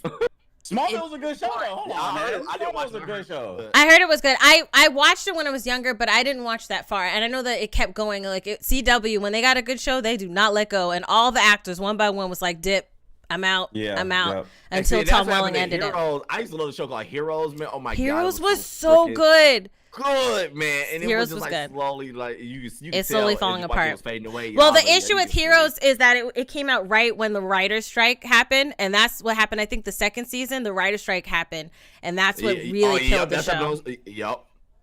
That really killed the show. But the first season of Heroes is so good. Heroes is so good. Same thing with like that show, Supergirl. I used to love the villain. What was his name? Something Slide. Oh, yes, but he's the one that plays. What's his name in Star Trek? He's the Voltron. Something with an S. I used to love his name. Zachary something. This is my last thing to say about Black Superman. I just don't want the trope that they always do for black characters, like, oh, everything is tied to him being a black person. Oh, the struggle of me being black. I can't stand that. That's the same thing they did with Black Lightning. Hey, y'all was like, I'll put him in New York in the hood. He live in Harlem. Right. Every time there's a black superhero or whatever that's coming through, we're like, yes, we finally get to see somebody. And then it was like, nope, they got to deal with drugs. They got to deal with their dad getting shot at. They got to deal with all this other stuff. They got to deal with nothing, no exactly. food. Like other people do. Why can't we? Right. I would say, so with that, I would say if it's not naturally in their origin story, because a lot of these superhero stories, you know, are from a comic book, a lot of them, right? Yeah. If it wasn't in there, so that's something I will agree with on the Black Superman tip. If this Superman, you know, got like the daddy left instead of died, you know, type of situation, went to the corner, right? Then that, or that type of thing, or his family was wrapped up in drugs and all that stuff, I wouldn't want that, because that's not the origin of Superman. So don't make it dark, you know, black by trying to use black tropes. But like, exactly. And I don't know the history about Black Lightning, but I do enjoy that show, Black Lightning. I think that it's because there's like dealing with being empowered in a situation that a lot of us can relate to, right? But I don't know if that's twisting from the original, so that could be. I don't know. I have no idea. But Superman, I know. The villain was calling us Negroes every episode, so I couldn't deal with it. But they was kicking booty though. They was kicking. Like, I don't want to hear the villain say, "Oh, you Negroes ain't got no home training. You Negroes." Oh, you mean what's his name? What's his name? What's his name? Wait. What's up? He was an albino. Black Lightning. It was the albino. What's his name? He a rapper, I think, too. He a rapper? Yeah, the albino. Huh? No, I'm playing. What did he say? It was Kodak Black. Oh no, he too tall. This man could eat that man. Tobias Whale. That's what you guys are talking about. But that guy, he's actually a rapper. He's like a or something like Tobias. A lot of people in the chat are saying. I never heard of Tobias. But he was definitely what's the better word that doesn't sound like and I feel like if I hint to it, I just don't like him saying "you Negroes" every episode. That's what blew me. And then the intro too. The intro blew me too. Okay, the intro song. Who rapped that? They couldn't get a better rapper. Like that person is not a good. It's a superhero. He was black. He was black. Yeah, he said no. He walked black. Yeah, Black Lightning. I was like, nah, y'all could have done better. In Atlanta, throw a coin, hit somebody. You find somebody better. Okay. See, that's when you use the Dr. Umar gif when he called me coon. Also, that's the funniest shit. When Dr. Umar be calling people coons, well, I be crying. That's what Tobias was, right? Tobias was. Tobias was every episode. You Negroes ain't got no home training. Every episode he had a line saying "You Negroes." You Negroes. I'm like, yo, come on, bro. Like, come on, bro. We got here every episode. This man just hate people just to hate people. Like. I don't know. I gotta watch it again. I gotta watch Black Lightning again. But that was what turned me off from the show. I hate him. With, Uncle Ruckus. Uncle Ruckus. No, Uncle Ruckus is a different level. Like different, a whole nother league. They're gonna bring that back. I think they're supposed to bring that back this year or next year or something like that. I don't know. Due to COVID, they're supposed to have Boondocks. But even in Batwoman, like I didn't watch it yet, like the new one, because like what's her face is not it anymore, and Ruby it's Rose. like she's not it anymore, so they have like a black woman doing it now. But I was gonna watch it, and then I read something. Oh, Batwoman. Backstory was like she was a drug dealer. I was like, come on. Are you serious? And she just gets Batgirl suit. Like I'm just like, what? Like a Batwoman suit? Like what? Drug dealer. I was like, what? It was a lot.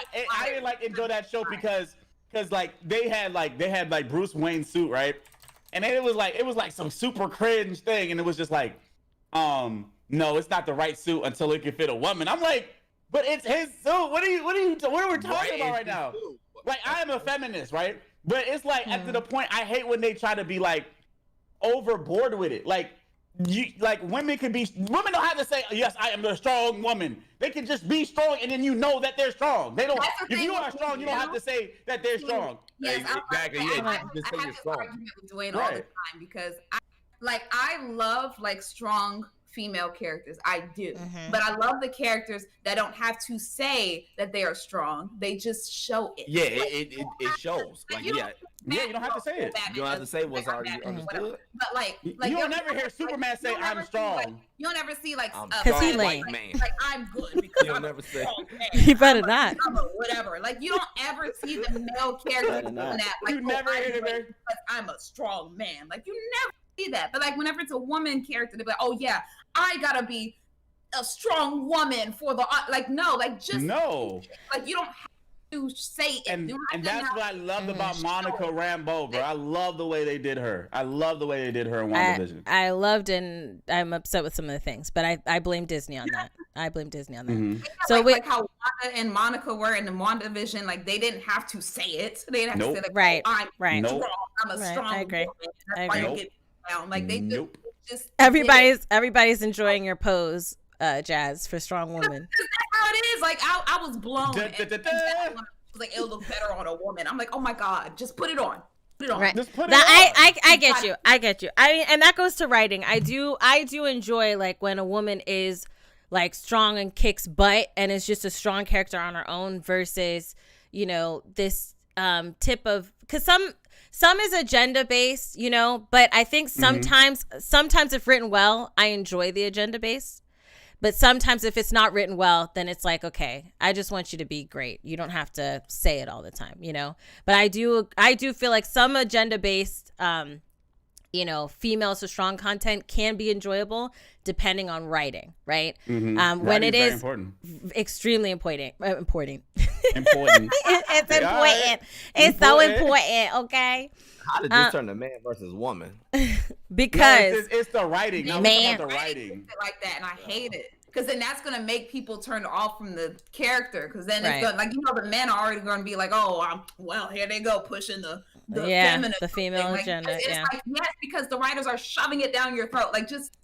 I think it just goes straight down to writing. I think if they knew, and I think part of that is actually caring about the content that you're doing and wanting to really make sure you are writing it to its best potential versus, hey, okay, I'm just a writer, let me just write a story, because I think this is what a woman would say, you know, versus actually caring about the, you know, just to let you know. You need to be a consultant group before you finish that sentence. Right. You're like, think over your shoulder, erase that shit. Nah, I wouldn't say that. That's not how I'd say it. Hell no, I wouldn't say that. I would say my waves do drip though. Hold on, I'll say that. It's Black Superman. Let me stop. Okay, so dipping into our the WandaVision part, right? I'm just gonna we'll do our one word on how we thought the last 3 episodes would be, or like 5 words, right? Then we're just going to go into spoilers. So I'm just going to let y'all people who are listening or watching now that we will first do of the last 3 episodes, because I think we're 3 episodes behind. Right. What we felt, very like without spoilers, and then we're just going to go into spoilers and we're just going to dive in. All right. Good and meh at the same time. That's for the last 3 episodes. Dwayne? What is it? 7 through 9, right? Yeah. Yeah, I give it you said 5 words, right? Mm-hmm. It could be way better. There you go. Boom. Okay. Jazz? Okay. I like that snort. Good and open-ended. Okay. Done. I'm sorry, this just made me think of Among Us when T was doing the syllables and Jazz was like, y'all, we don't have to count the syllables. Just the word. Because we did that the first time in the It happened, yeah. I'm like, you're not. No, but wait. When catching it, and right, I'm saying that Jazz like, y'all, it's not syllables. It's weird. But hold on. One of the things that also made me think of is when you said good and I thought of Coming to America. Good and terrible. That's what, like how he was saying about Randy. Was it Randy Jackson? I keep wanting to say Watson, but Randy Jackson. Randy Jackson. From American Idol? Yeah, I keep getting to take my top off. Oh wait, Charlie watched WandaVision, by the way. Dang, boy, he just started on the cap, huh? Right. He's just like pretending. But no, I only watched the first 3 episodes though. Okay. And how would you think of the first 3 episodes, Charlie? Trash. No, I'm playing. No, honestly, I like the more of the creepy feel because you can kind of. At first episode, I couldn't tell, but I was watching with my girls, so I was telling her to give me the spoilers. But as you're watching it, I started paying attention. Like, stuff started telling me, I started noticing, like, yeah, they are being watched. Like, this is a show, like legit being watched. Like, this is kind of creepy. And then you started putting together that she's like creating all this shit and everything. So I don't know all the stuff y'all know, but I just watched up to episode 3. I got out of the black and white little TV show, whatever. Yeah, it starts to get better. See something that I didn't know from the very freaking beginning on the last episode. It's kind of I don't think it's a spoiler because it showed. Well, hold on. We're gonna spoil it. Go ahead. Talk about it because we already saw it. No, he said the last episode. No, hold on. We're gonna do the spoiler thing. I'm gonna make the sound that you're gonna talk about. Go ahead. Spoiler. You have spoiler. Oh, it is a spoiler. It actually is a big spoiler. You have been warned. Hold on. Let me finish saying. You have been warned. Go. All right. So when I first saw that character, she just seemed like she was really, really too friendly with her. So I was like, yeah, she's gonna end up being a goth, right? And basically, she turned out to be her. So was that the last episode, or was that a different episode? That was like the last 2-3 episodes. Okay. But basically, when I first saw her, I kind of knew that was gonna happen, but because I saw my girl watching that episode, which I thought was the last episode, so I'm like, oh, okay, so I had that part right. But yeah, I don't know past episode 3, basically though.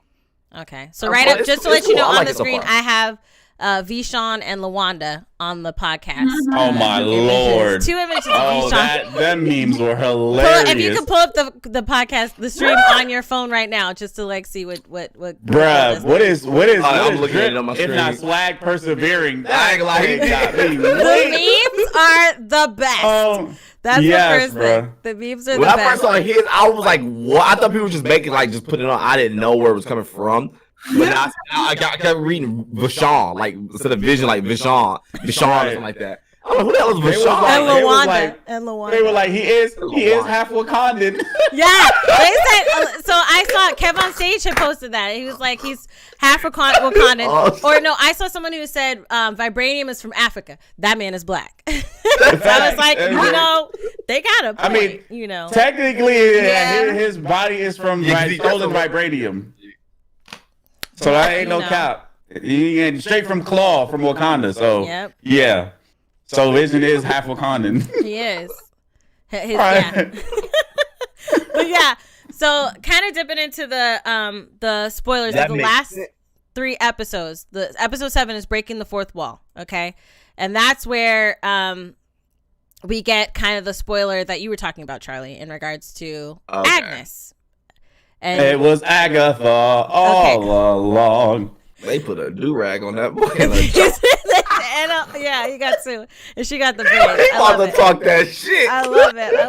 I'm not going to lie, though. If he looked like if he had the swag, like the charm, he could get my number, okay? He could get I could the same thing. They be hyping Vision up, bro. That Vision looks nice to me. And I was like, I don't know why Vision looks nice. And then that scene that everybody's making a meme of, like when he did like that, I was sitting there watching it. I was like, he looked really nice right there. I don't know why. And then when I saw the people added a chain on him, I'm like, I know I'm the only one. I know.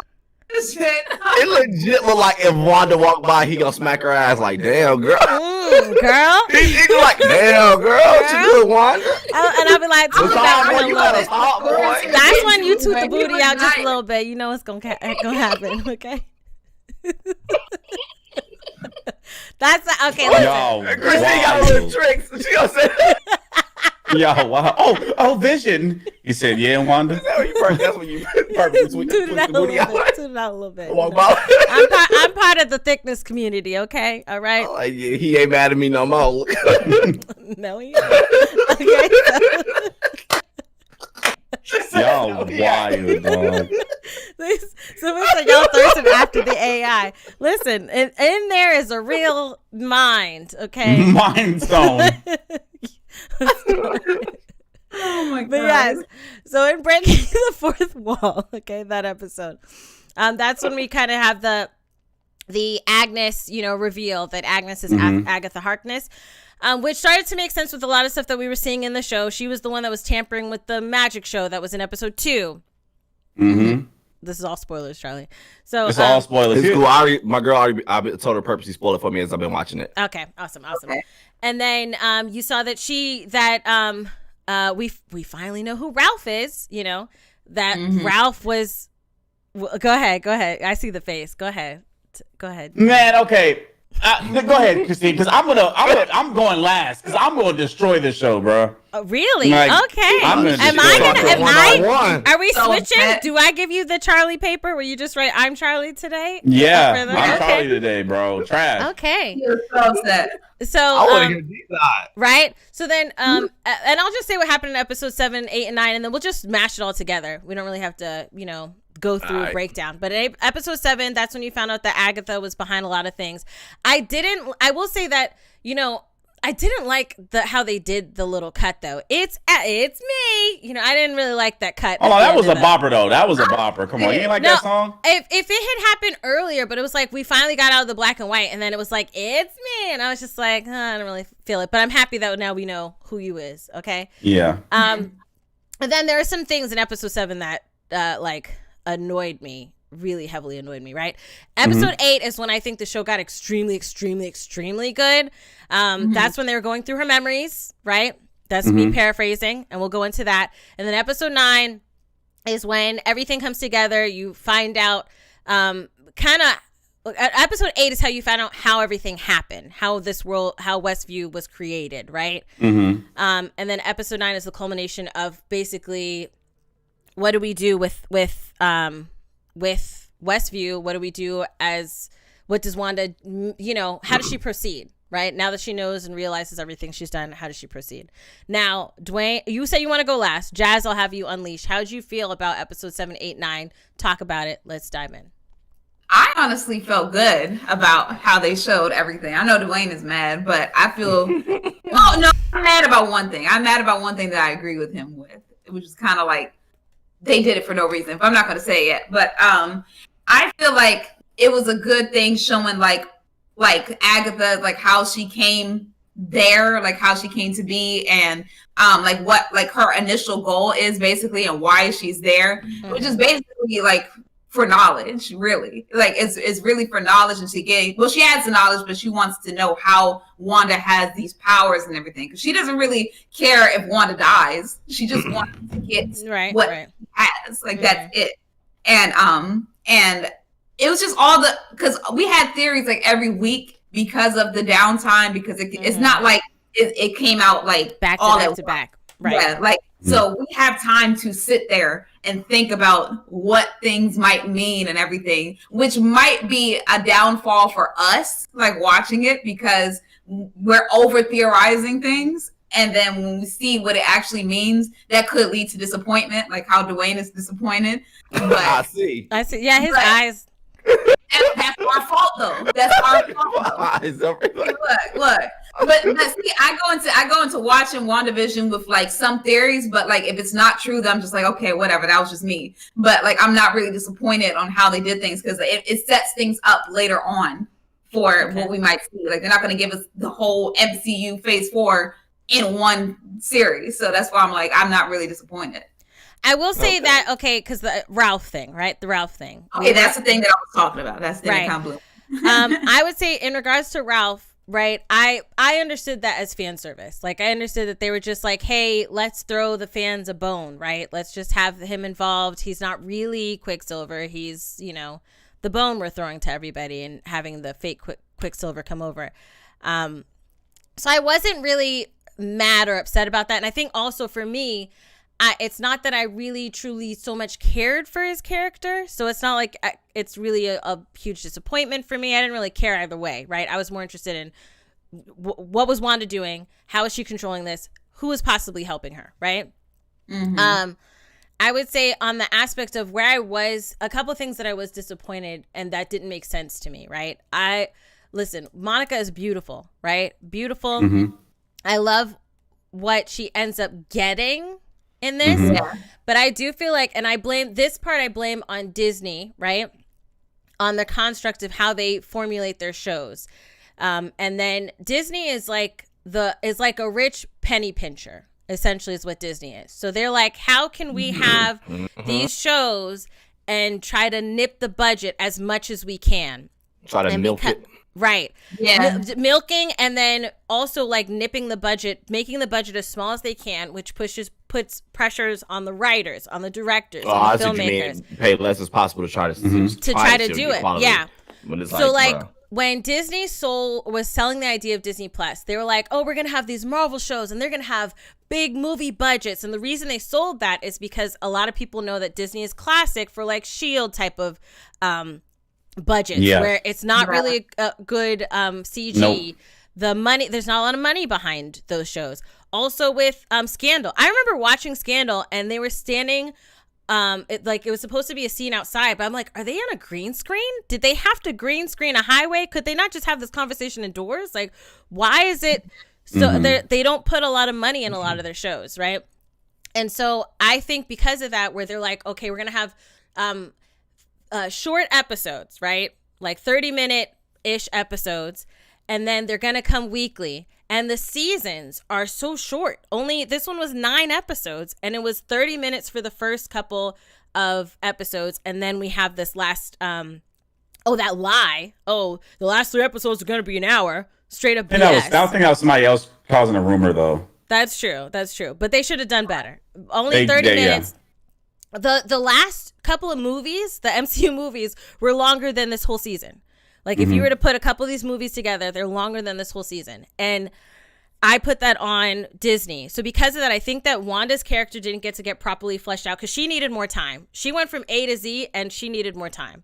Also, Hayward needed more time because he was like, they were feeding you slowly. Then at the end, when they had him shooting at kids, I'm like, that doesn't make any freaking sense for this character at all. Like, him being like slowly getting bad, okay, or slowly seeming evil. They were unraveling it. They're even making you seem like maybe he's not bad, maybe he is bad. Then shooting at kids, that's you. Where is that? You went from A to Z, bro. Very quickly, and then Wu. What was his purpose? I thought we was gonna keep him comedic to the end relief. And have that. Him and Darcy, comedic relief. Comedic relief. That's it. Because he was like, I was still waiting. Who was he looking for? No. He ain't never find him. Okay, whole pen in the air. What was he there? He would be like, "Oh, there he is," but it's nobody. Because I had a theory that it was Ralph, but then me and Dwayne looks back and we saw that Pietro, whatever his name is, Pietro, fake Pietro, showed up on the TV screen when the sitcom was still airing and they was watching it. And not one time did Wu go like, "Oh, that's him," and stuff like that. So he's not the witness. He's not the witness either. So we have no idea who is missing. We don't know. We don't know who's missing at all. Not at all.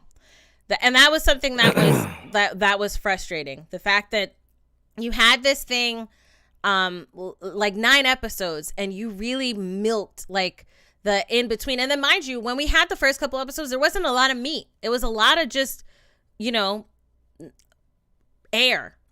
When we got to episode like 3 and 4, we were starting to get more meat. The last 3 episodes had a lot more meat. I was like, okay, this is a meaty sandwich. This is good, right? But there's still I wouldn't even say that about episode 1 because I honestly, when I first tried episode 1, I hated it. But I feel like if you actually like watching and pay attention to the show, I think that that was the best way to do it. Like, it's legit, really good. And I saw something that made perfectly good sense. It was like, when people talk about episode 1 and 2 WandaVision, it was like they're not bad episodes. The only problem is that we got spoiled with the way we watch TV.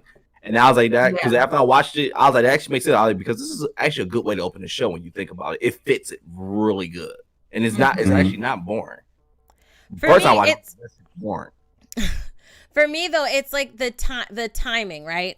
I get like one of the things that we talked about is how they had to make the first episode short because that fit into the style of the show that they were mocking, right? Or parodying, right? Which I understand. I can understand that. But as the season progressed, right, and we were getting a little less of the TV show, more of what's really happening, and that time did not increase. The amount of credit time increased, but the actual amount of show that you got did not increase. And I'm like, that is like, I feel like I'm being wrong. I felt like I was being wrong. You feel like, Let me know when you're done, Christine, because I'm gonna go in. Go ahead. Bro. You'll go into your bads, and then we'll go into our goods. We'll keep with the bads, and then we'll go into our goods. Go ahead. Okay, so like to the way they did it is like almost like a smack in the face for fans. Episode 6 was it when they introduced Pietro? Had us thinking like all kinds of stuff. 6, yeah. And then to come in episode 9 to be like a boner joke. Me and Jazz were sitting there like, oh yeah. I was just like, so what? Yeah. They had Monica Rao boner. Yeah. We over here like what? Why? Are y'all serious? We thinking with it's a headshot too. With a headshot. Multiple stuff, and it's just a boner joke. I'm like, are you? I'm like, what's the why? Why bring him in? Like, yeah. It was like, okay, we haven't had Marvel content in a year, so we out here starving. Yes. And then not only are your episodes short as snot, but they only like, and then the credits are like 7 minutes long. Yeah, them credits are awesome. What y'all talking about too? That's crazy. And you wait because you think there's a clip. And when it was like 7 minutes and some change, I was like, damn. The credits? Why we complaining? I was like, what? That is like some sneaky way of trying to make the episodes longer, appear longer. Let us show I love do that, boy. I'm gonna have a fit. Right? I'm like, are you guys like, are you really? I understand that these are the people that did like help create the show. Cool, let them get their credits. I get it, but don't slowly make the credits move for 7 minutes long. Yeah, that was crazy. It's like, are you guys serious? That doesn't count. That's a 20-minute episode. That's right. Right. Go ahead, Charlie. I'll do real quick. That's seriously equivalent to when YouTube first made that rule when you was like, you need 10 minutes to give multiple ads, and people 7-minute videos, you put like hella black screen at the end, like basically. People doing that. People did that so they could put more ads in their videos. Yeah, they like a minute of black screen. A lot of people were doing that. I be like, okay, I need to get this watch time. I need to get this extra ad money, so I'm gonna put it good. Make this 10 minutes. And I used to hate when my videos will equal like 10 minutes and 2 seconds. And people are like, oh, I see what you did. But I promise I didn't do that on purpose. It wasn't on purpose. It wasn't on purpose. Like I just happened to get it. Right. So for them to do that is just like, and then it's like, okay, like you guys could have really fleshed out characters out even further, right? Because we got a lot of missing plot points. Right. They said aerospace engineer. We called the aerospace engineer, and I didn't even know who the aerospace engineer was. Everybody was speculating it was Reed Richards, which I feel like they could have had the opportunity to do, and we didn't even. Christine, did you know who the aerospace engineer was? No, but I remember we were talking about it possibly being Reed. Right. You know who that was? It was Major Goodman. Gooden or whatever. I forgot if you remember the name. The lady that gave her the rover. The vehicle. Okay. That was the aerospace engineer. You're right. And it went over your head though, because it was like she didn't even say this is the aerospace engineer I was talking about. She said hello, so and so. And we never, and we're like, did they ever tell? And yeah, that was the aerospace engineer. I don't even think she was like, this is the aerospace engineer. She was like, no, this is hello, Captain Rambo. Shake hand. Yeah, hello, like your mother has gotten loyalties too, and she shook her hand. Yeah, right. She didn't say this is the aerospace engineer I was talking about. Audience, like we didn't get that, bro. Right. And then so that thing too. And then at the end when they finally Hayward, that was like great. But like the fact that Doctor Strange never appeared in the cameo, we didn't even get that. No. I get the name drop this Sorcerer Supreme, and we didn't even get Sorcerer Supreme. You telling me you get Porter? Well, she dead though, right?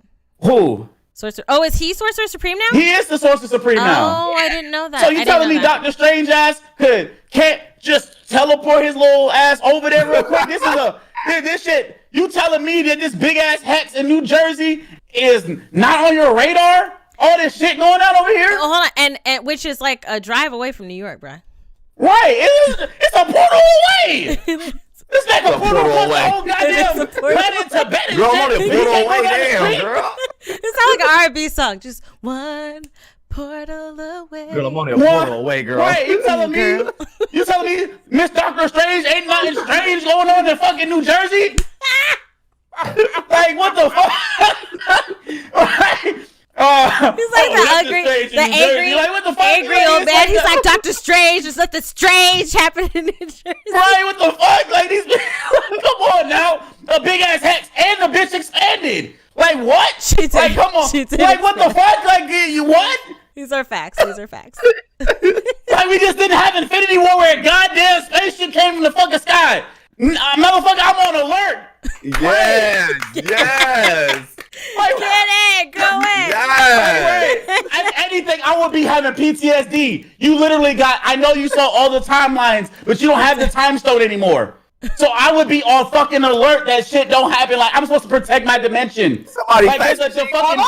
Bro, I'm sorry, bro. I told you I was gonna go off, bro, because it's ridiculous that we didn't even. And the fact that they name dropped the Sorcerer Supreme. She said, "You are a Scarlet Witch. You're stronger than the Sorcerer Supreme," and we don't even get a goddamn cameo from this man. It's ridiculous. Oh my goodness. Pay him the money. It's on you. We did it for like 2 seconds. Right, 2 seconds. They could afford that. They could afford that.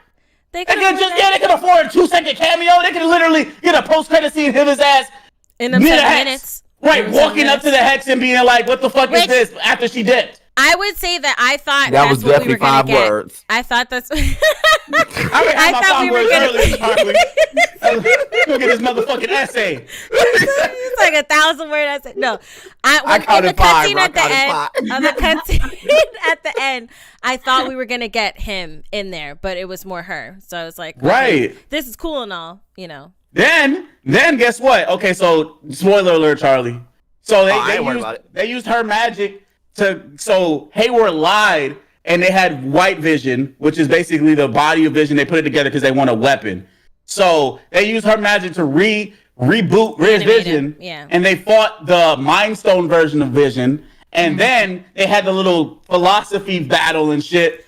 Okay, and then that came out of nowhere for me. That came out of nowhere, right? But it was dope, though. I understand they both AI, so they're gonna be more intellectual with it instead of just hands. Right. But still, the motherfucker just was like, "I am Vision," and just went away. Okay, I also thought we were gonna get a cut on like at the end, like okay, where he went. Right, something. Right. But he just disappeared. But I think that's also a linger of okay, we're gonna get to see Vision again. He's not truly. I get it, dead. But we could just get a post-credit scene of like him. Like doing something, and then it still would have gave the audience was like, "Oh God, oh this is what's gonna happen." You know what I'm saying? Foreshadowing. It's called foreshadowing. Right. We could have got even more foreshadowing. I will say, hold on, talking about Vision, right? One thing that did annoy me in episode 7, right? Episode 7 is when he's riding with Darcy in the car, right? And then midway through the episode, he's like, "You know what? I need to go find my wife." He was like talking to Darcy this whole time. They're driving. And then she's like, "Why?" He was like, "Why am I driving?" Or she's like, "Why are you driving?" One of them asked. So he's like, "I'm gonna fly," and he didn't arrive there for 2 episodes. That city ain't that big, bro. It isn't. Why did it take him 2 episodes to get there? No, but that's what made me laugh. Like on the last episode when we saw Darcy driving into Hayward, because I'm like, does that mean that Darcy was driving for 2 episodes? Because that's how we saw her. She was in the car, and we did not see her for 2 episodes. For 2 whole episodes. And then we see her still driving into Hayward. So I'm like, we don't. Did we actually even see her drive into him? Like, did they show her drive? Yes, they showed her drive. You see the car, the vehicle. You see the car. You don't see her actually say. They could have gave her a one-liner like, "Eat this, Hayward," or some shit. She was driving that whole time. What was she doing? And then at the end, they're like, "Where's Darcy at?" "Oh, she don't like briefings." What? The fuck? What? Where can she be going that fast? That goes in. Listen, they could say maybe it was a schedule conflict and she couldn't be at the end. That's why they did what they did. But I'm gonna still err on Disney. Do better, okay? Y'all got the budget. Pay her coins to let her pop in. Right. I think that would have been an amazing time for her just to go ahead and finale. And she was heavily invested into the show, and then you're telling me she's just going, "I don't like briefings." Dip out. Like what? You don't want to see how this ended? That doesn't make any sense. It doesn't make any sense. Exactly. I'm sorry, guys. I'm sorry, Charlie. I'm sorry, guys. I'm sorry. No. I had to get that out, bro. No. All that. They did all that, and they could have blew our minds. They could have blew our minds. About the Ultron. Oh yeah. They could even put Ultron in the damn. We had a theory that because when we saw that White Vision was coming, we were like, okay, maybe Ultron will come back through Vision. Like he's gonna have Vision's body, but like the talking, like the voice was going to be like Ultron or something like that. So we were thinking maybe something like that, because like when White Vision first spoke, like it was kind of like a delay. Like Vision, like the Vision we know, like talked to him or somebody talked to him. No, it was Wanda, right? It was Wanda. He grabbed. She was like, because she fought Agatha and she put Wanda her, you know, because she thought it was him. Yeah. And then she was like, Vision. So like, it took him like a little bit to start talking. So I was like, is that because he's Ultron now? But then it was just Vision's voice. So I was like, oh, that's our That fault. would have been a good we fan. That would be cool. Right. I didn't think of Ultron, but that would have been a fun fan moment. You know, that would have been amazing. That's what we were thinking, and then switch it. That would have been amazing. But okay, right, kind of touching on that really quick, about more cons, and then we'll talk about some goods, right? But a con, I need shows and movies, cinema, properly appropriate sounds to what's happening. Okay, like when bones are cracking and crushing, have the sounds happen then. When he grabbed her head, that means he's cracking her skull. Okay, the sound that you heard was him cracking the skull. Then she gets out of it like nothing happened. Like, nah, Ninja, you didn't heal your bones that quick. Okay, you're like cracking the skull. But instead of making it, because I know that they were probably just trying to make it seem like that versus you know, actually doing that correctly. The other issue I will say I had in episode 7, and this kind of attributes to Monica's character, where I think Monica's character could have been so much better if they made sense to why she's so go hard into this, right? They just summed it up at the end as, I know what it's like to have loss.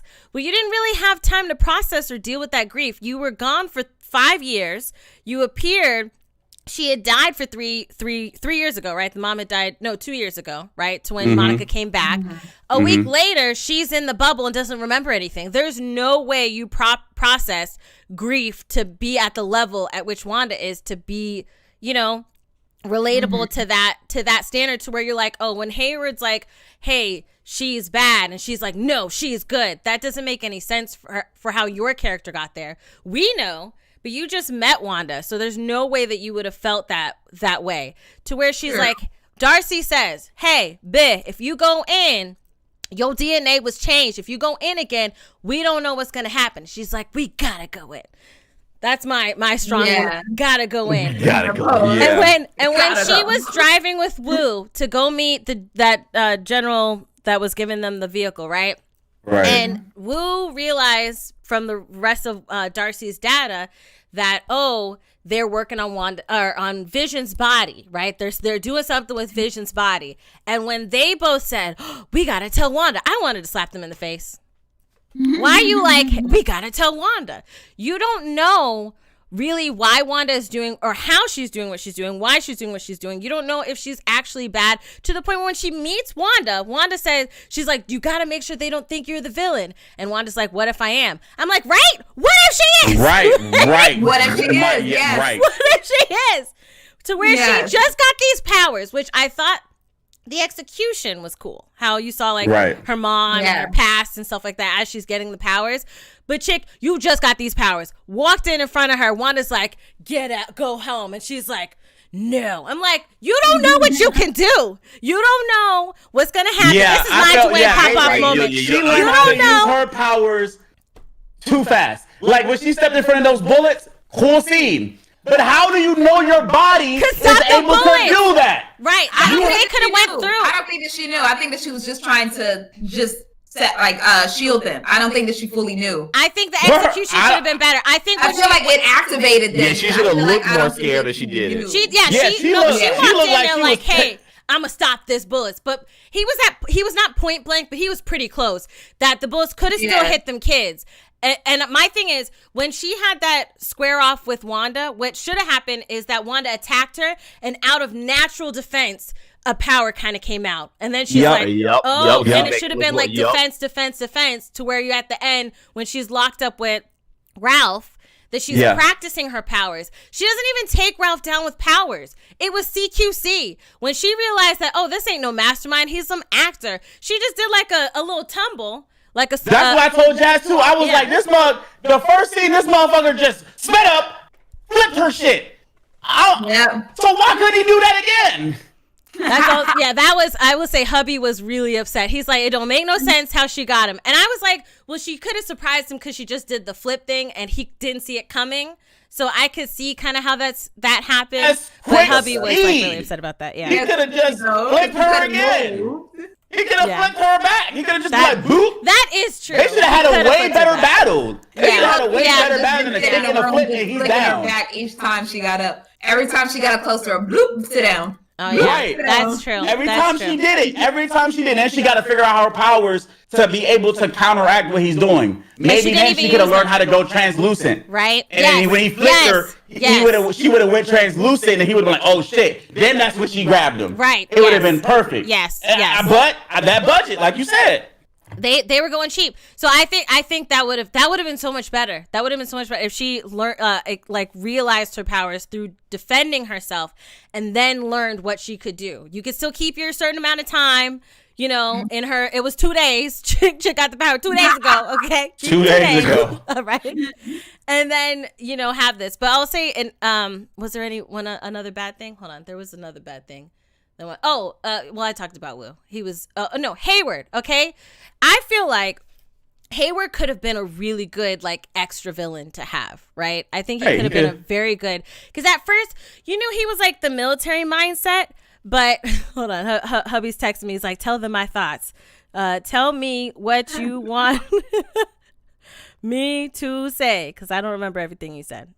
But yes, with Hayward, at the beginning, when we were talking about this, when Hayward was first introduced, and you saw Wu was saying oh, he's kind of a D-bag, right?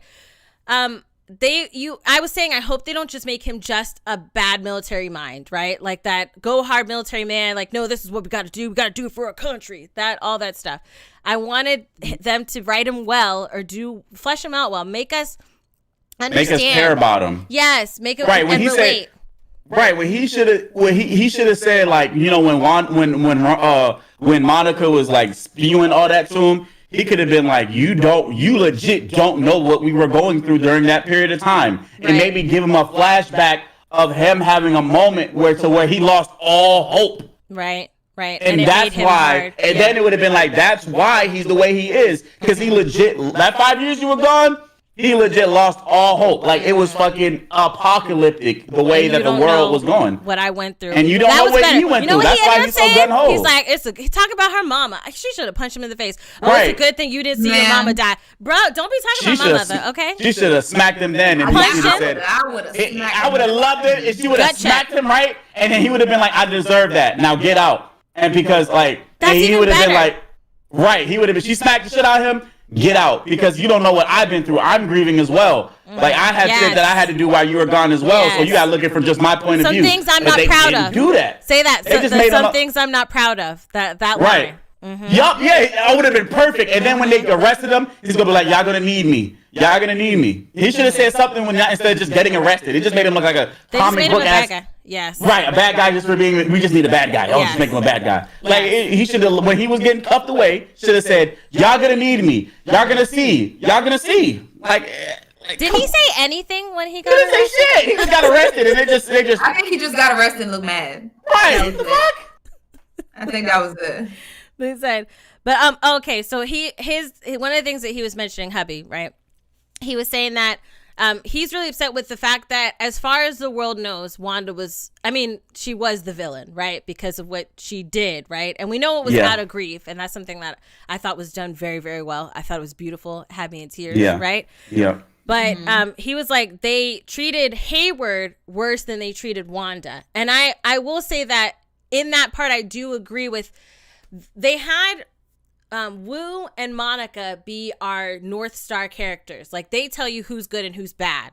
Yeah. They're like, Hayward is bad, but didn't really prove to you why he was bad until the end when he's shooting at kids, which made no freaking sense. Right. They could literally speed away and catch the bullets.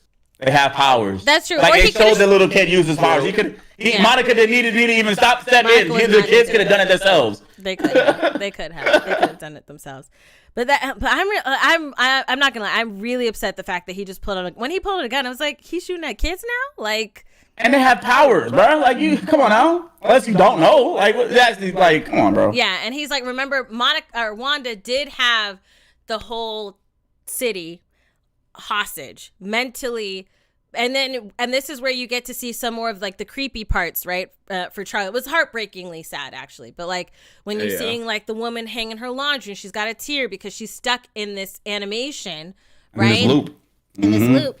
And I was saying she's probably using the bathroom on herself. Like these people are still, their bodies are still functioning, but they're stuck in this mind, this space that they're in. And especially when at the last episode with Dottie, she's like, my daughter, can you please just let her get out of the room? Like something, like she's like pleading when she starts to be awakened by Agatha. And I do want you guys, I want your input on Agatha. Like, what did you think about her as a character when she stopped being Agnes? Because I loved her as Agnes, but when she became Agatha, what did you think of her execution as a character, her look? I'm not on that episode yet. You have 9 weeks, brother. Let me stop. I'll sit back and enjoy the convo again. I definitely liked Agatha when she became Agatha, because like to me it's just like it's not like the regular like, oh, like I just don't like Wanda so I'm a killer. Like it was just like they showed from the beginning, from Salem, what she was doing, what she was trying to do, and what she was getting in trouble for. And she was basically getting in trouble for trying to get more power, because that's her whole objective. All these hundreds of years, it's just to get more power. That's why they was trying to get her killed and everything. And then she absorbed their power, and she's like, oh, I'm even more powerful. And then she's like, Mom, I don't want to do it to you because you're the head queen, but if you teach me how to use these powers like I'm asking you guys to do, so that I can become more powerful, to be bad. Then the mom said no, and then she said, okay, well, Mom, you gotta go too. And so when she took out Mom, she took Mom's queen necklace. It was like basically like, I'm the head witch now. And then she finds out that there's a scarlet witch somewhere, and then she finds out who that is, and she's like, I want to get that scarlet witch power. I want that power. I don't care about her. I want the power. That's what she wants this whole entire time. And she's even going to the lengths of going to Wanda's her past, like to her being a child, to figure out how. I loved that episode. Yeah, like, that was good. If I can get the same powers as you did, like basically, she's just trying to see like what the steps were to get the power. That's all she's trying to do to me. So that's why I'm like, I don't really mind her as a. It also seemed like she knew like about the stones, like prior knowledge, because. Like to some degree, yeah. She didn't ask a lot of questions about the stones, to be honest. She don't care about that. She want the power. She want the Scarlet Witch power. She's like, I don't care about what Thanos doing. I want the Scarlet Witch power. That's what I want. Yeah. I would say I loved her. The only thing was when I saw someone say Disney-fied, it was like a hashtag going on Twitter. And she did look like she was in Halloween Town. That's what she looked like, the movie Halloween Town on Disney Channel. Yeah. She looked like she would fit right into there. But I did love the character. I love that actress. Yeah, I love her. I love everything I've seen her in. Parks and Rec. She's a similar Agnes in Parks and Rec, but no powers, right? But this is before she becomes Agatha. So she's a funny actress, and I think she did a great job. It was her look that was like when they had the Halloween Town like witch eyebrows and the dirty hands. I was like, okay, all right. But I wash your hands. It's COVID time, lady. Wash your hands. But I did actually really like her character. I liked the exposition going into that episode, right? Wait. Okay, I got something. Look, hold on. But it's crazy that she got persecuted because she was like, I didn't break the rules. Like they merely bend to my will or something for looking at the dark magic. Didn't Doctor Strange do the exact same thing? Wasn't he looking at some shit that he wasn't supposed to be looking at? Yeah. And then what'd they do to chastise him? They were like, nothing. You're not supposed to look at that. But what's his name? Left the order. I can't remember his name. Oh yeah, he did leave the order. Yeah, he did leave the order because with Doctor Strange. But that's what I'm saying. Like they didn't do anything to Doctor Strange, but they do something to Agnes. What? He did exactly. He's not supposed to read those texts. Like he was right. That is open to interpretation, whether it's man versus female or time versus time. Yeah. Maybe if those witches were around during this time and they saw him do it, they might have the same type of response to it versus the timing, because they seem more like that guy. What was his name? the character. I'm gonna look it up. I totally forgot his name. It's been so long. It has. But he is definitely going to be a villain for sure. Oh, he is definitely going to be a villain for sure. For sure. Definitely. I while I look up his name, and I see him right there. Oh, Baron Mordo. Mordo was his name. Mordo. Yeah. Yeah, he did not mess with Strange at all. He's like, F you, and I'm gonna take your power back, man who couldn't walk before but now can and play basketball. Take your power too. But yeah, let the man play basketball. That's all he was doing. Okay, he wasn't doing nothing powerful. Let him hooping. Right? Let him hoop, bruh. Let him claim LeBron as he jumps. Okay, but like, as far as like that episode 8, which was previously on, I think that out of like in the history of cinema, and you guys could correct me if I'm wrong, this was like the softest, best retcon that was ever done to her character. Because if you know from comic books, she is Magneto's daughter. She is naturally with the power not given by the stone. Whereas in the MCU, they said, oh, her and her brother experimented on with the stone. And that's how they got their powers, right? In Ultron. And that's how they were introduced by Hydra. Hydra was working on them, and then, they found out that they have these powers. So I think that this was the best retcon because you always thought, okay, she got it from the stone in the movies, right? But then when they're walking through her memories, you realize that she always had the power, right? The stone just helped awaken the power. It's not that she got the power from the stones. And I was like, this was the greatest retcon to a character in a universe that they ever did. They didn't pull a Aunt Viv, where they just switch her and then like, this is how it is now, right? This is how it is. I was wondering, you talk, wait, Fresh Prince? All right. Yeah. Because a lot of times when people do retcons, it's like, oh, this is how it is now, and there's no explanation. Whereas in this case, they really dove back and was like, when you thought that the missile was a dud, it turns out no, she's the one who shut it off. She just didn't know that. And then when she goes and interacts with the stone, it like just awakens her and she sees a vision, and the vision is her, becoming as the Scarlet Witch, yes. And I thought that the episode was so good. And when you saw that moment, bruh, when she saw, and I'm gonna try not to cry because the episode 8 and 9 were my favorites because it touched on mental health, right? Yeah. It talks about how she had depression after her parents died, and then when Pietro died, she felt that loneliness again, and how Vision gave her light. Then Vision died. This chick, she got the saddest life story, bruh. Her and Thor need to have like coffee dates to talk about their loss because they both had lost everybody in their family. Okay? A lot. They lost a lot. Yeah. And so I like when it got to her getting she got an envelope, and it turns out because you see her driving with the envelope, and we'll go into the whole Hayward situation, which I want to talk about. But when she gets to the land and you see that what she has is the deed, I believe, to this land that Vision had bought and signed previously. And then all of this pain just rushes to her. And then she basically magically vomits this whole Westview situation that happens.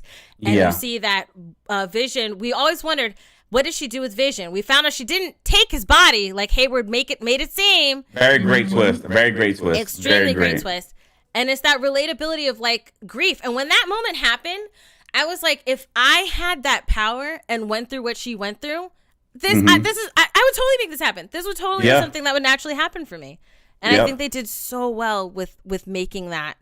And it was relatable because it made me think of like all my loved ones that I lost. And if I had that power, like you could relate to that grief and all that stuff. So it was, it was definitely. I think if I lose my parents, my brother, my kids, and my husband, if I lose all of that, I'm turning to them. It's a GG. I'm a villain at that point. I'm a villain at that point. Damn about nobody. I'm fighting for at this point. Damn. I don't Ben? Who Ben? Everything around me. Right. Everything's gone. And then when I do get something, y'all take it away from me. So it's like, bro. It's like Jesus. I'm gonna throw the towel in. I'm like, and I do like the way that she's definitely gonna be a villain. Like and the way they turned her into one is an understandable, relatable way. And I just love that scene with Vision and her on the bed when he was like, what is grief without love persevering? That was just such a great moment. I fell in love with Vision, boy, and I'm a man. I was like, boy. Yeah, throw that do-rag on, Vision. Throw that do-rag on. Okay. Right. I was like, yo, that's the line right there. I was like, man. And I'm like, how much can people take? How much can one person really take until like break them? Like it's like they could be the nicest person in the world, but if you keep like if stuff just keeps getting thrown at them that they just cannot control, it's just like at a point they're just gonna be like, burn everything down, burn everything down, burn it down. Like so, it doesn't matter. And then with her, if you want to take it back a little bit more into the psyche, when she lost way more being good than she did being bad, because when she was a kid, when she was neutral, she lost her parents. Then she's roped into the Hydra thing, right? Becomes bad, but then becomes good, loses her brother. Then after that, falls in love, and then loses the love of her life, right? It's just like, I understand, like, F being good, I'm gonna just be bad. I'm all powerful. F y'all. Because me being good is causing me grief. So I might as well be bad. So then, and so this is where I'm like, they had like a good idea with Hayward at that moment, because I was like, okay, so she didn't take the body. And when he's having the conversation with her, something that my husband did point out is how he responded to her, right? When she came in and she was like, I want to see him, blah, blah, blah. And she shows, and she's like, what is this? He's like, this is what you asked. You asked to see him. And she's like, no, I'm taking him. And she's like, I don't want to do anything. I just want to bury him. And he's like, respectively, I can't have you bury $3 billion, I believe, worth of vibranium, which as a government official, you understand that's something he was said, but he was never forceful when he spoke to her. He was never aggressive at all. Nope. He didn't even raise his voice. 1 second. Okay. He didn't raise his voice at all. He just, said this, I can't let you do that. She broke the glass, landed down. They pulled out their guns. He said, stand down. Let her look at him. So it's like I was like, okay, I'm more interested in this character, because you seem like a D-bag right now. The fact that she's telling him she wants to bury the love of her life, and you're like, well, you can't bury $3 billion of vibranium, and she's like, no, he was my love. But then he was like, hey, no, let her see him. This is what she wanted. She wanted to see him. Don't shoot at her. Don't kill her. Don't do any of this stuff. Let her see him. So it's like when you have that moment where you did something very interesting with the character and added a little sauce to him as a villain, right? And then he's like, hey, let's shoot a missile at her, because that's what happens early on in the season, which is post that moment, while she's got a child behind her. And then when she comes out the bubble, everybody points your guns at her. And then, hey, I don't see her. I see the kids. Let me shoot at the kids. It doesn't make any sense. Yeah. Yeah, I think it was just like, at this point, like, we need to wrap it up. We need to get to the next production. Because they are shooting Doctor Strange in the Multiverse of Madness. So they're like, man, we on a schedule. And Spider-Man. You got to wrap this up. Yeah, Spider-Man is Sony, so I don't know if they are collabing on what they're doing there. But I know that they're definitely doing Doctor Strange. So that's Sony's like, they got their deal with Marvel and not, they doing their own thing. But I know Doctor Strange is like, hey, Wanda, we need you. Come on. Wrap this up with Hayward. Hayward, you want to flesh him out? No, we ain't got time for that. Just make him kids and get him out of here. Arrest him, get him out of here. We just need him for the season. Let's go. Yeah, but that part is frustrating. But I will say how it ended, I cried at the end when, that realization, which I think was so good. You realize that she didn't, because she was even testing it earlier on, I think in episode 6, right? When what's his name was like, how'd you do it? Which now we know was Agnes basically asking, how'd you do it? When the Pietro, that's what y'all was calling him? Yeah, Pietro, yeah. When he was asking, like, how'd you do this? And she was basically like, I don't know. It just happened. I don't know how this happened, basically, which turned out to be the truth. It just happened out of grief. And then she was exposed to this much power that was within her, right? And when you have that like moment at the end where she's learning that she's like, she thought she was giving people peace, she's like, oh no, I took away your problems, you guys were just happy, I just made you feel peace. And they're like, no, I had your nightmares every night that I went to sleep. I was feeling your pain. It wasn't that you took away my pain. You just exchanged it with your pain. And that's what we feel. And then her coming to that realization that she thought maybe she could live in this happy-go-lucky world where she has her love. And yes, I have these people, but everybody's okay. Everything's okay. And learning that no, you're hurting these people. These people their families are being hurt. Like their children are being hurt, and affected. Yeah. We finally got to know where the kids were at because they just appeared in one episode. And found out they were just locked in their room. Yeah. And it's like that moment where you have to choose between like, hey, Okay, realizing that you're harming all of these people. It's not this happy-go-lucky thing you thought it was. You're harming these people. But if you let people leave, when she tried to let them leave, you lose your family. It's you lose your family and, hurt these people, or you let these people go. And, it's such a toss-up. Yeah. I totally understand. That's like a good thing they did convey. Like, I would say they did great things well. Like, they did the sitcom stuff, copying that well. Paul Bettany. I didn't know Paul Bettany was that funny. He was great. Like, he was great, and they did really well with the time periods and the time switches and stuff. What they were going for. They were trying to make it like a sitcom, like which they achieved. They did a really great job conveying all those things. And Wanda, they really fleshed her story out even more and better. And stuff like that. It's just like I think a lot of the fans, like you said, got disappointed, but they gave you the Easter eggs too. It's not like they didn't like shelve it up. Like they had that bottle that was like House of M, which is the House of M storyline. Like they literally had it on the bottle. Like, so they are giving you little things that are making you think like, well. Right, like especially that's to keep up the hype too, because I think they did that knowing that this wasn't going to be all released at one time, so they got to have people keep talking about it, which we did every week. Which they did, which they achieved, I guess.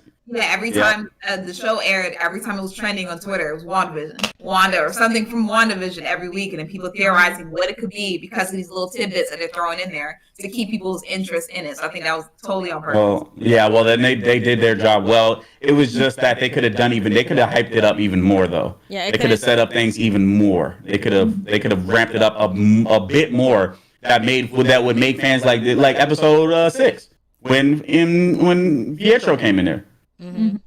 That blew people's minds. You could have done that even more, and fans would have been happy. Fans would have been like, and that's you didn't even. Oh no, I was just gonna say like something I said earlier. Like if you were gonna have this like short episode type of thing for the first 8 episodes of the season, because episode 9 was like meatier, and episode 2 was a little meaty, but like if you're gonna do that, make it bingeable. It's gonna be this fear of like, oh, people aren't gonna talk about it is false, because Stranger Things, like we mentioned earlier, completely bingeable. They dropped that Netflix says put out, and we're just like, yes, it's doable. Don't be so cheap. Don't.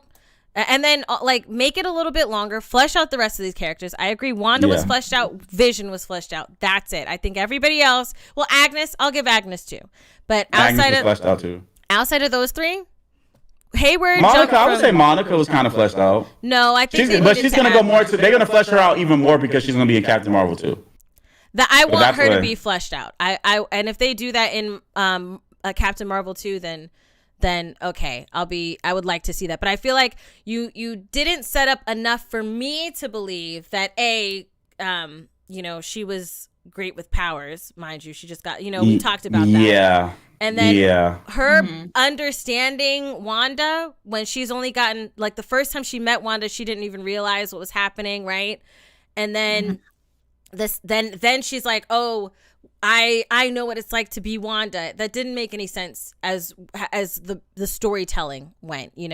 We can see like, okay, I can see the nightmares too, though. Because now I think about it, like she was one of the people that was stuck in like the role that Wanda gave. So it could be that she's experiencing what the nightmares that all the other people are, and she's probably trying to like resonate with that.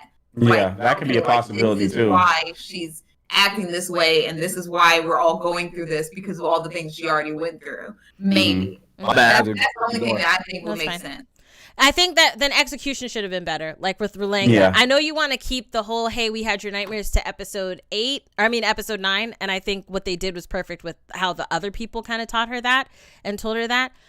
But I think that they could have done better with Monica's character. But I do hope that we do get more into her. I am still interested in her, but I don't think that they did very well with her. Yeah, for sure. I agree. But yeah, the any other good things that you guys remember? No, I think everything was really we talked about everything. The characters was fleshed out. I think the special effects was good. I'll give it that. I feel like sometimes in certain places it can be better, like when she was flying out of town. Like I was like, I've seen that little CGI there. And she like flew, and then she like looked, and then we gotta talk about the post credit scenes. We gotta talk about the post credit scenes. Yes, but before that, this is a con. She didn't know about magic, right? And Agnes was the one that was telling her, like, no, you didn't get this from the stone. You actually had this magic in you. You just need to be taught and learn, right? Only thing she said was, hey, the witch that cast the runes cast the magic, right? And can use the magic. She just seen them things 1 second, and then she's in memories, right? Deep in memories, going on memory lane. How she know which runes to put on the walls of the hex? You don't... To control. Technically, when that happened in the basement, when she was like kind of like stuck, like when Agatha had her like kind of chained up a little bit. Technically, I mean, I would think that maybe in that scene that Wanda looked around at the runes to see like what signal, like what it looked like. Because she was in the middle of the room. So wasn't she looking for her kids though too? Wasn't she? That makes you look around even more though. You'd be like, oh, I need the runes. Okay, so that one. All right, cool. And then thank you for telling me that. Like now, since you told me, now I know what they look like, and I could just cast them now. Yeah, she could not said anything, and then made sure that would have never happened. But at least for me, that's what I'll be doing. I'll be like, okay. Yeah, if I was a villain, I wouldn't say shit about what I'm about to do. You're dead. No. I won't information. I'll just let you sit there and not know. They stay giving out all the information, bro. They stay giving out all the information. That's villain trope. They got to give you a monologue of what they plan to do and give you the tools you can stop out of it. They got to do that. Right. You got to do it. The only villain that didn't tell you what he was going to do was Thanos. He said, Jason, that dude. Michael Myers. She. That's true. That villains didn't. Them villains don't tell you nothing. Nah, but Thanos really didn't tell you shit until he actually got all the shit, and then he told you. No, he told them. They knew what he was gonna do beforehand because Gamora was telling them like he. Was, he didn't tell him that though. He didn't tell him that. Gamora told him that. That's true. That is true. Right? Yeah, he was like, I know I'm a great villain. I know. Well, no, he told Doctor Strange. No, he told Doctor Strange. You knew what was happening. That was it. You better stop it. Yep. He did tell Doctor Strange because he even showed them. They had that little flashback when they were on the planet before. That's after he already had like 3 stones in the. Right. He said, "Hey, at this point you can't stop me." At this point, that's true. But I would say, okay, the ending of that. Before we go into the last cutscene that you wanted to bring up, but the her getting into her suit, and I think she had a lot of boss moments. This definitely made me more of a fan of this character, Wanda, because I didn't really care about her character before Now, I did care about her in Infinity War because that was like a whole thing, right? Yeah. But prior to that, I didn't really care so much about her. I wanted her accent to be stronger because for some reason, Eastern European accents are not great in the MCU because Scarlett Johansson's character should have a Russian accent, okay? Because she was in the KGB. She's a spy, though. She's a spy. But they didn't even say that. They didn't even touch note like, hey, I don't have the accent anymore because I'm a spy. I had to learn better. She was just like... Well, she's like supposed to be known as a spy, so she has to be able to like turn on accents and turn off accents. Turn it on and off. Have to hide it, Yeah, have to hide it because she's like different languages. But it never came out though. She never even. Never. Yeah, she never. But hopefully, I was gonna say, but that's the point of a spy, though, right? Yeah, that's the point of a spy. You're not supposed to know. Like, you're not supposed to know. Like this whole time, Christine could be British and we would never know. Yep. I would proudly tell you. Okay. Right. But if you were a spy, you would be a good spy, then. You would be like, or would that be even better because you wouldn't expect it? But I'm telling you, you're like, Christine come to my house and then says, "Hello, governor," and then shoot my ass. I'd be like, "What the fuck?" I'd be sitting there shook. I'd be like, That's the zoom in of your face, like, and then you're like,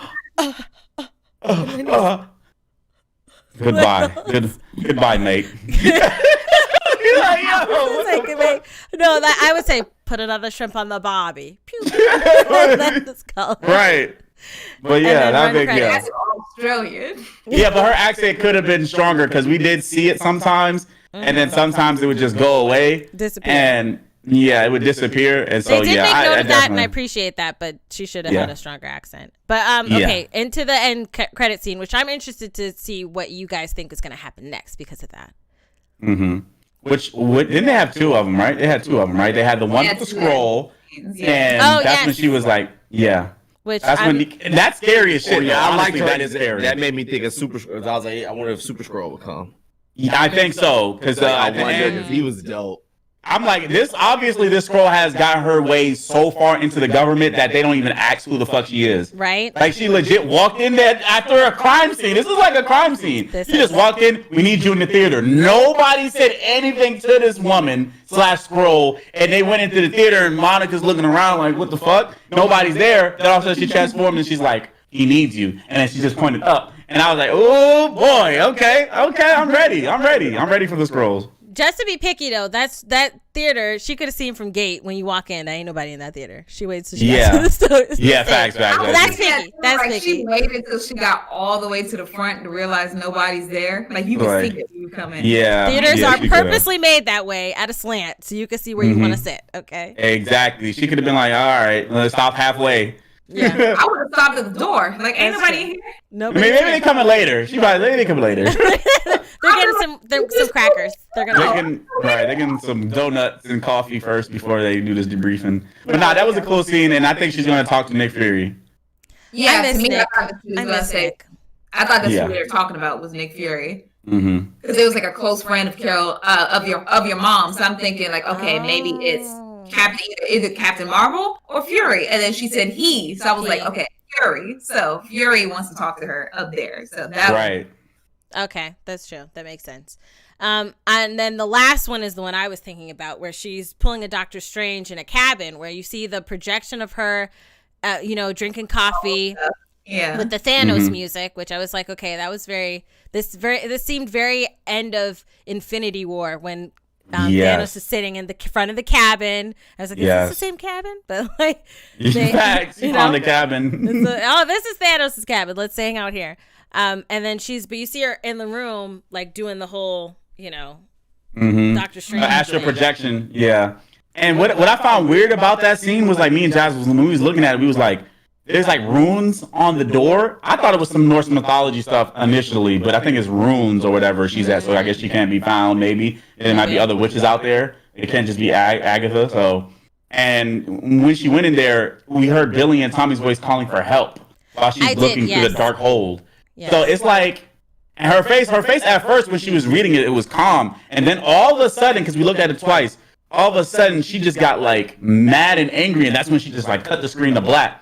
And so we're like, oh boy, what is going on? Yeah, because I think she like was like, I'm finally got all my grief out. I can't get them back. And then when she heard the help, she was like, wait, what? Oh, I can get we were watching it, and like the first time we saw it, we were like, okay, she's like learning, like she's flipping through this thing, like the book, like she's learning all the stuff in this book that it has to offer. Then it went to black. But then when we watched it again, I was like, okay, wait, because she was looking through. She had a normal, not normal, but she had a different expression than she did when she heard the kids, because like she was like flipping through the book and whatever, doing her little Scarlet Witch stuff, and then when she heard the kids be like, mommy, like she, like her head moved, like she moved and was just like, oh, and then like she heard that, like she wasn't expecting to hear that. And then when she heard it again, she like her lip quivered a little bit, like in anger, and then she like wiped it away, like wiped the screen black. So I'm like, okay, she was doing something like learning, but then she heard the kids and was automatically in mommy mode and left. And so I'm thinking like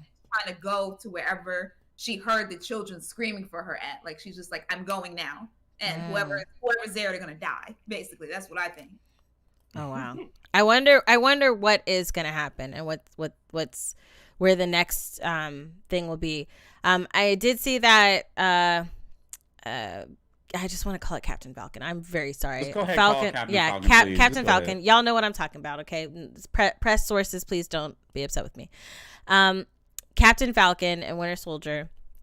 I am. If the show had started off with these last 3 episodes, I would not be nervous, right? But Captain Falcon is going to be 6 episodes, I believe. You said 6 longer episodes.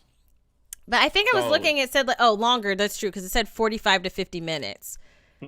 But I wonder if that includes them 7-minute behind long. Oh God, please don't do that to us, bro.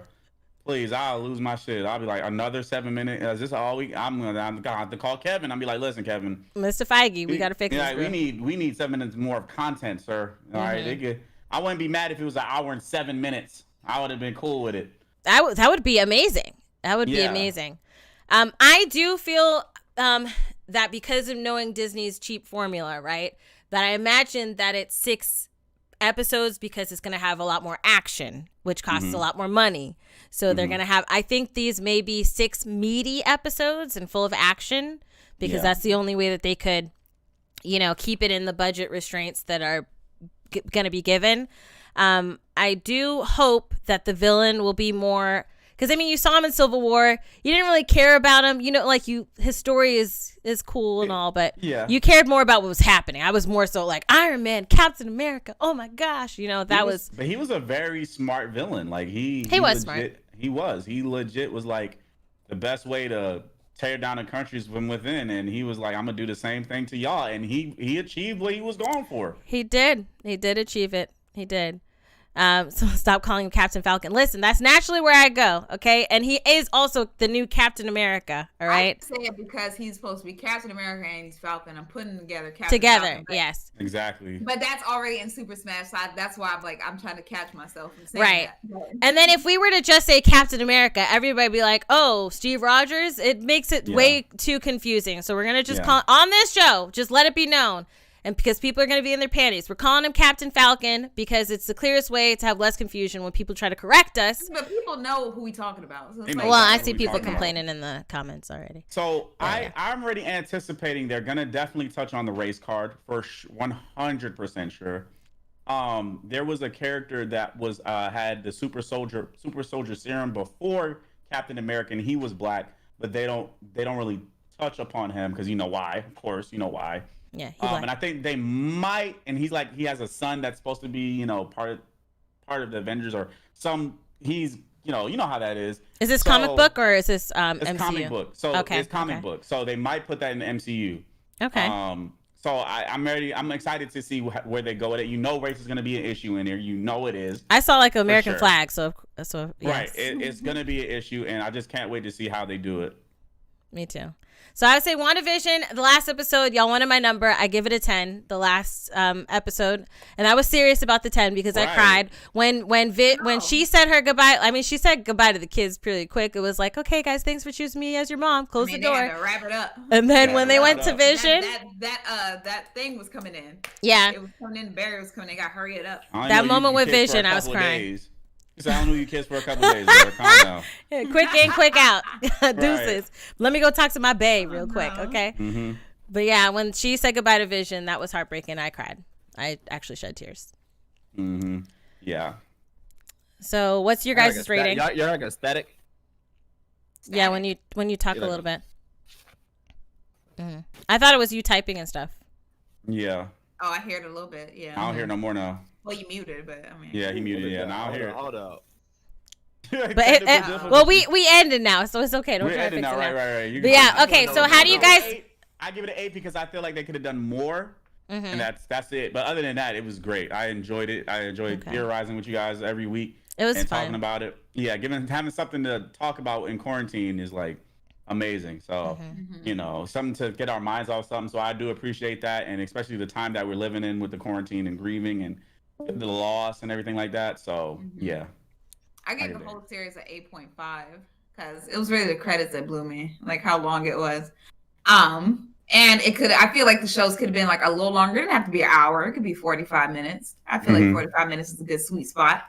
But of actual footage. Yeah, of actual footage. That's what I mean. Right, not like 45 minutes after 7 minutes of credits and you know, recap and all that stuff. Like I mean like of actual footage. But but I love the series as a whole. Like I love WandaVision all over. So it's good to me. I agree. Yep. I'm excited for. I thought that the way that it ended was really, really good. And I am hoping that. Sorry, I'm just having some technical difficulties because when Charlie left, everything looked awkward. Okay, there you go. My bad. It's okay. It's okay. You feel static? No, it's better. Like I said, you didn't even have to fix it. We're about to end. All right, so we love the show. We're gonna do Winter. Oh, okay. We're gonna do Winter Soldier, Captain Falcon. I don't care that I said it wrong. All right, at me. All right. We will. The goal. The goal is. I want you to do that every episode. The goal is we are going to have a different guest every episode. It's only 6 episodes. It'll be cool to kind of integrate some new people. So if there are people that you think would be great for the Captain Falcon Winter Soldier series, please tweet us and use hashtag PartyChat Podcast. Also, make sure you listen to the podcast everywhere where you can hear a podcast. Spotify, Google Podcasts, Apple Podcasts, other places. Make sure you check them out. Mm-hmm. And then, do you guys have any plugs of anything you're working on that y'all want to plug outside of what you do, or plug what you do? We'll start with you, Dwayne, and where to find you. Just the regular stuff. Dwayne King instead of an I, it's a Y. It's Twitch. I mainly stream on Twitch every day, so that's where I'm going to be out. And yep, that's me. Okay, Wide-eyed Charlie, go ahead. He's like. Hey Charlie X or just Hey Charlie. It'll pop up on YouTube, Twitter, whatever. OnlyFans. I like how you throw the OnlyFans in there. I wasn't ready. And then Jazzy. Jazzy Guns everywhere. You can get my merch on my Instagram and my Twitter. Oh, whoop, whoop, whoop, whoop. That's it. Okay. It's always awkward at the end. Right, it is. That's how we roll. That's how we roll. Weird to promote myself. No, it's fine. Do it, girl. Okay. All right. And you can find me, iChristine Games, both on YouTube, and iChristine on Twitter, Instagram. Follow me, gaming, reacts, and here at PartyChat Podcast. Make sure you subscribe. We out. Clowns.